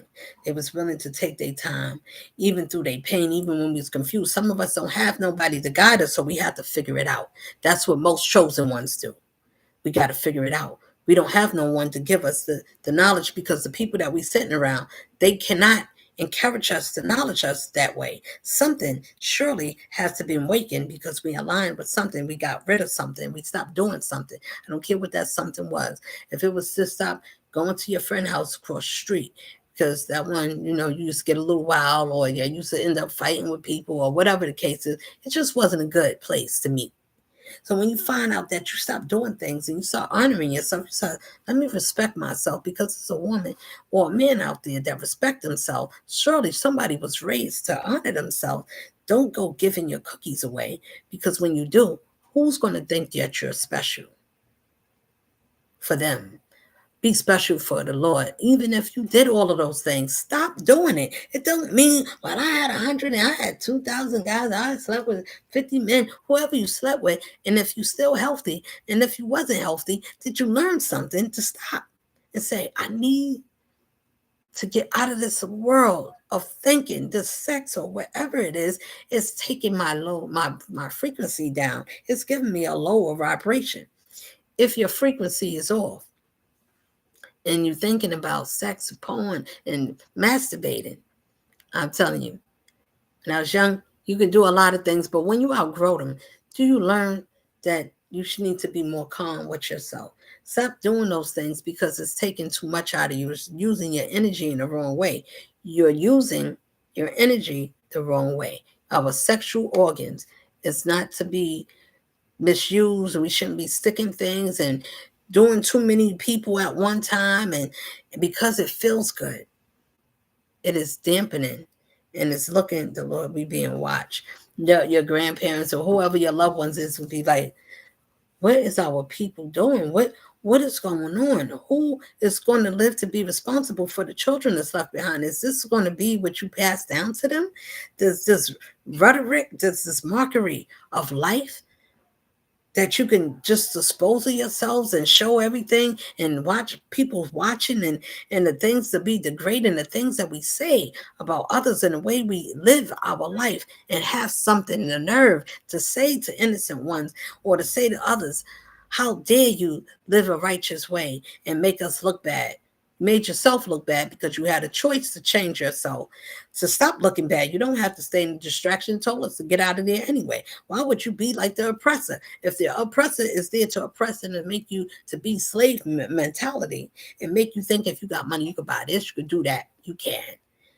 Once you do it in your spirit, it ain't well with everything that you do on your daily basis, how you go through, how we treat each other. Do you respond the same as every time something ill responds ill to you? Do you respond illy back? Or do you learn to use a different measure and say, well, I don't know. But I think that when we intelligent beings, we learn to not to say nothing, or you can walk away if you can. If you don't live with the person, then surely you can walk away. I don't know how good it is to be somewhere in a bad situation.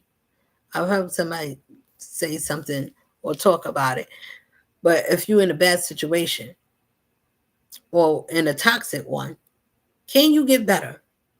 This is a question. Can you get better in a toxic place or toxic people because you're not being toxic? If you sit down and say, well, I'm not being toxic, I'm just around them and I find peace, or those are my peoples. This may sound personal, but it's not. It is general because these are general questions that we think and we say. It's not just one person. So if it is personal or if it's taken that way, then I'm talking to you because all of us probably, we all experience doing some things and feeling some type of way. And because we feel some way and we like, oh, well, I can just be around these people.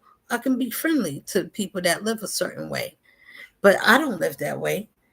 But I don't judge them. So if you don't judge them, so certain things that these because you don't judge, the Lord does. And if he does, then that's what it is. Then you will have to judge the same. It's simple. If the Lord is able to judge and then give you, and you didn't do nothing, you are a righteous being, your hands is clean. That means you are spotless. You don't have nothing on your hands. You didn't hurt nobody. You cleaned you cleaned your debt. That means that you cleaned your karma.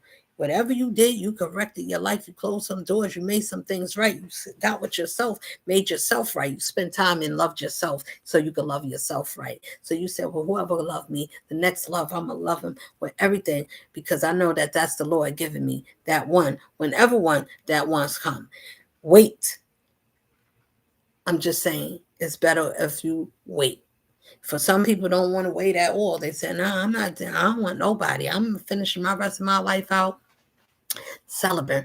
I've been hurt enough. I don't trust nobody. So many things going on. So many this. We have to learn. If you want something that's like you, why don't you say it?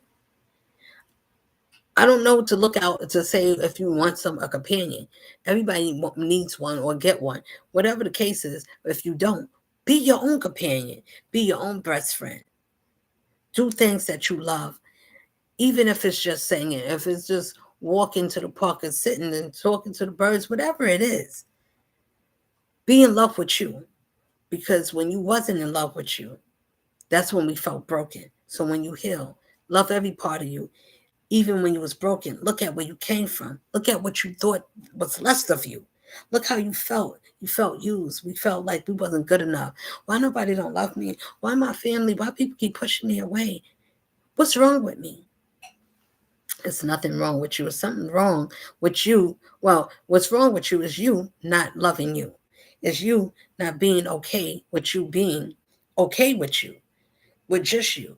If it's just you, why can't you be happy about something about you? If you raise your kids or whatever you did, if you did something and you did it to yourself and you did it by yourself, is it something you did that you can't be happy about? Nothing. Nothing. And if it is nothing, then that's something to say.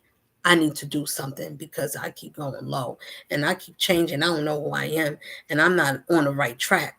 My soul is not at peace.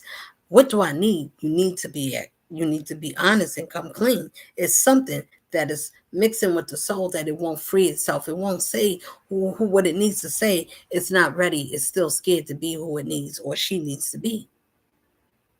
You don't need to be it for the world. You need to be it for you. And then that's the honor that you give to the Lord that loved you. That's how he sees us. Why do you complain? Why do you saying, why I'll let you? Why I'll let you do what? I gave you free will. What you do with your will is how you honor me. And it's how you, if you give a little, then you get a little. If you give more and you care about more than just you, then surely you are meant to be bigger for more than just you. I'm just saying, follow your life. It'll speak to you. It'll tell you what you need to know. I'll just say this. You must believe. Believe in you. You must believe. Believe in you. You must believe. Believe in you. You the only one that can make it true. Even if I don't sound like a singer or whatever the case is, if you listen to the words, it's more than just that. It's more than just listening to the words of a melody.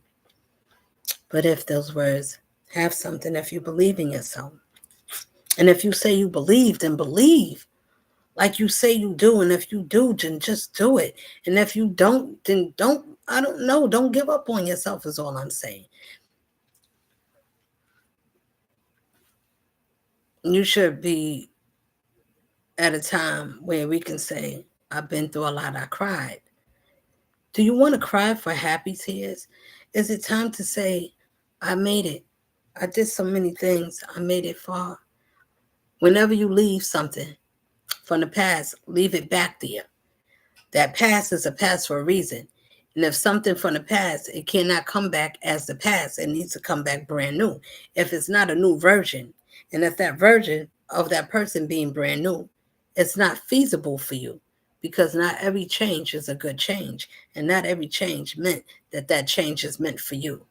Sometimes people change, and that change is meant to be with somebody else new. Or you can be with that person. It depends if the Lord permits it. Pay attention. If that person is meant, they will be wherever it is that they need to be, and you will be the same. You will work to be a better version for that person. But if it's not permitted by the Most High, it doesn't matter how much you pray. You can do all kinds of things. You make it tasty. You make it take it. You make it enjoy it some type of way. You make it hang on with it. You may want to be in that vibration. You may want to take it for yourself. You want to have something. I want that man, even if it's just that one day. Or I want to go to that party. I want to see. I want to have this experience. I can't wait to get with that person someday. If I could just snatch that man from that woman, or if I could just take that man from his wife. If I could just ruin a relationship and break them up because they seem happy in life. You got happiness haters. They happy to hate on you because they don't want nothing happy for you. But they, listen, haters that is happy to be reckless. How do you think your life is going to sustain and hold up for anybody that's wishing or wanting something foul to happen in somebody, especially in somebody's love life, because people know that it's hard to find. And it's one that happens in a lifetime to find true, unadulterated, unconditionally, unconditionally, a love that's prescribed, that's sent, that's crafted from one that only can give.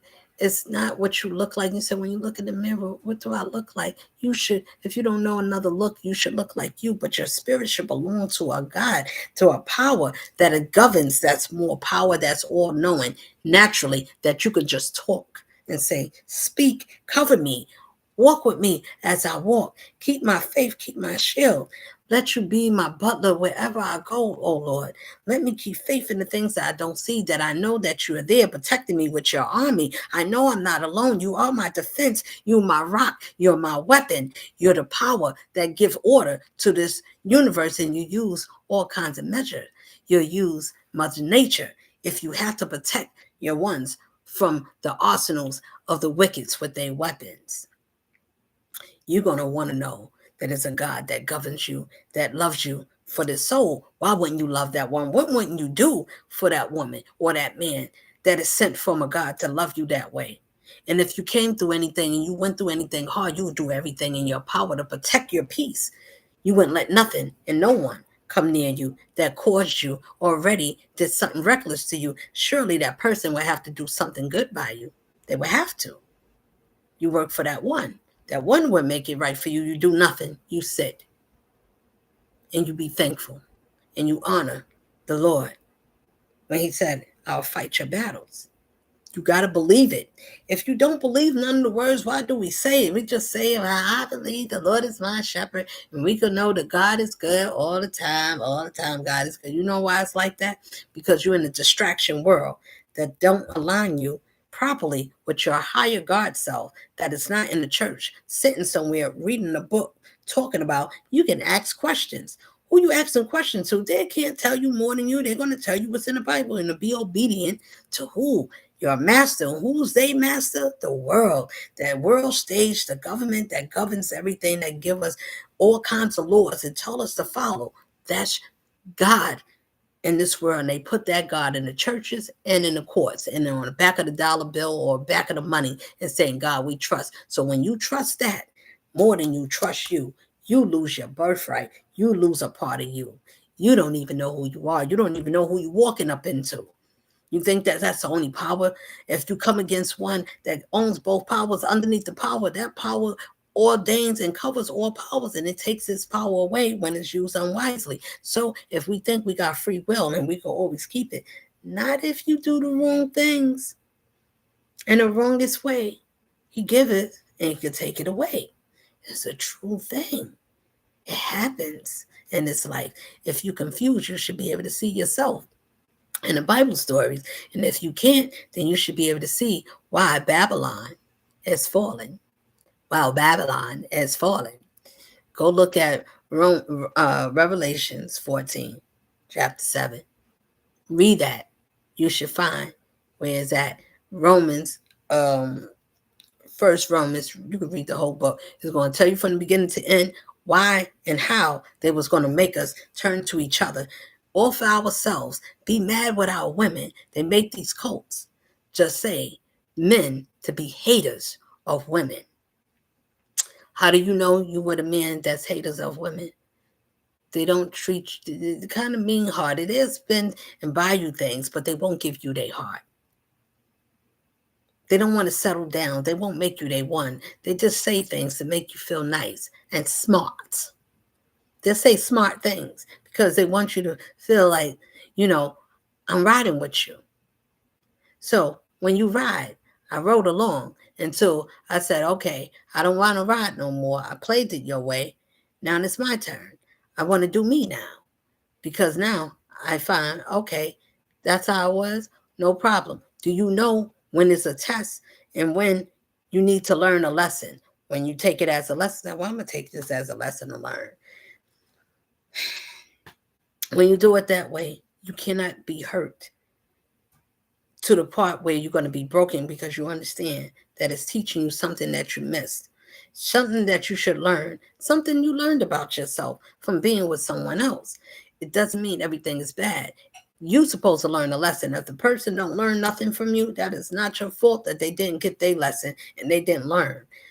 If they didn't grow with you and you start out together, and you're side by side and you're looking at each other and you went through some things and you did it together, and if you didn't rise together and one jumped off and bumped his head, you keep going to love yourself. And even if you cry to yourself. And even if you whatever you do, don't lie to yourself. I cry for the things that our people miss, the things that we take for granted, the things that we don't see, even if I'm talking long. But some people don't mind to hear me. So I would talk for those that don't mind to listen or to complain about how long a person could talk. If somebody can talk and share some things from the experience of life, or the things that God said, show my people how I feel and how I see. Why I look at the things that you do. Why do you come against me? Why do you take advantage of me, of my kindness, because I'm forgiven? Why do you think that I don't like? And I look at people when they don't have loyalty. You have to be loyal if you want to be with me. You can't claim me. I'm going to test you. I'm going to put you and let you go through situations, and I'm going to watch you, and they're going to come for me. But I'm watching you because you belong to me. But I want to see if you really belong to me, because you would honor me by the way you go through it. Let me see how you handle it. You feel that time. You lost control of your emotions. You snap. Okay. You're not ready. You still need more time. You see how that go? Pay attention. If you still doing certain things, don't mean that you're going to get it overnight. Take your time. Stay in your lane, though.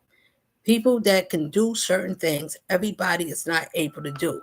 That doesn't mean that you should be mad or bitter at that person because they do something different than you, because you could do something that that person can't do. Do you understand? Everybody could do something. Why are we mad when we all got gifts to showcase? The Lord said, no matter how broken you was, I want you. Because who can say that they did that to you? And who would get the glory for you other than me? Who? Who can fix your life? Who can change you? Who can make you as wise as me? Who can give you my heart? Who can give you a love? Who can give you your fire, everything that you need? Who can give it to you? And who can protect you better than me? Who? Who you going to get? Who you going to call? Who's going to stop me? I'm telling you what the Lord says. How he wants us to look. Why we don't call on that power. Why we don't look and say, if I've been through this and I got through that, surely it was meant for me to go through that, because count it all joy when it comes. If trouble comes, why do you not rejoice? Because as much as the pain, if you stay in the course, please stay on the path. Don't get lost. Don't get caught up in hatred. Don't start fighting. Don't lash out. Look at who you're going up against. Surely they couldn't be more than your spirit of your heart. Why do you argue with the misfits that is lost? They the ones that don't know. If you know, you got to do better. You have to. Why? Because you know better. You can't do. When I tried, I got disciplined immediately, and I didn't know. And it wasn't my mom. It was just life choices that told me, you can't do that. That's not what you can do. You're not made to do everything as everybody. I had to learn that at a young age. I learned not to steal. Do you know why not to take from people? Because it's not right. It is an awful feeling. I was made to be corrected by doing things at an early age. I got taught, I understood, I didn't like it, so I didn't do it. Again, I stopped. Is a such thing as doing something, and when you understand why you should stop doing it because it don't make you feel good, you would stop.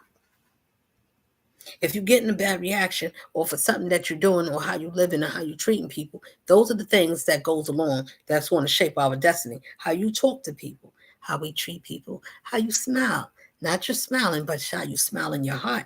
Is it wickedly, or is it genuinely you're smiling? Because both smiles could be look innocent, but only one is genuine. Which one you carry? So when you don't want to be a phony, I don't want to be a faker no more. I was a rude dude. I just crushed a lot. When you try to stop doing that for men and women, and stop smashing and stop doing all these things, and start understanding why you need to lift your crown, why we should walk with something about ourselves, even if I don't look like everything I am. May not have the clothes. I may not have the outfit that I look to be able. So you speaking something. How come you don't look holy as you speak? Because if I look like something, would you listen to me only? Or would you listen to someone because they have a message? And if that message, and if you had someone to show or to help that one, surely someone would say, well, I can help this one.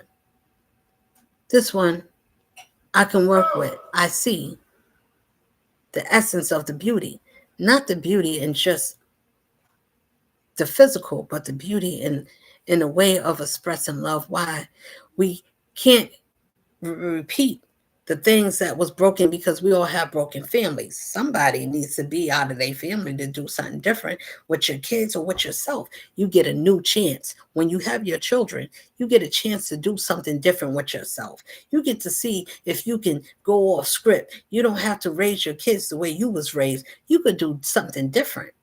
You can raise them differently, but still keeping standards and keeping structure. If you didn't learn it, it's harder to find something. But if you never had something and you seen it was wrong, do you know the difference to do something different? Or do you know when something is extending their hand to say, here, my one, come along. It's safe here. God got something for you. He loves you anyway. Even if you give up on you, I wouldn't give up unless you give up on you. If you turn away from me, I'll turn away from you. I'm that same. I will do the same to you. If you walk away and you don't want help and you refuse, I'm not looking. I'm not checking. I'm not going to keep coming after you. Whatever I said, whatever I did for the people that know me. I didn't know you was like that. I didn't know you was like that either. You was playing peekaboo, hide and go seek, hide and go seek. Okay, peekaboo, I see you. Monkey see, monkey do. Don't do as I do as I say. So all of them did as the monkey said, even if he didn't say monkey says. Even if the monkey said, I said, and everybody do, was that a smart monkey that was talking to you? Or did that monkey fall down and bump his head and everybody went down blindly and did the same thing? Nobody said no. I can't. This world is taking me the wrong way. Let me do the opposite way. Why are they telling me what to do on Christmas and to spend all this money for all these people? Let me do it my own way. You can. It's your own mind. Think a certain way. I'm going to stop right here because it's long enough. And if I can shorten it in any way, I probably won't. I'm going to leave it the way it is. So whoever watch it, watch it. If not, don't. I know they make it where people's not watching it. Even if I watch it, I should be counted as one. I'm not even counting myself. It's okay.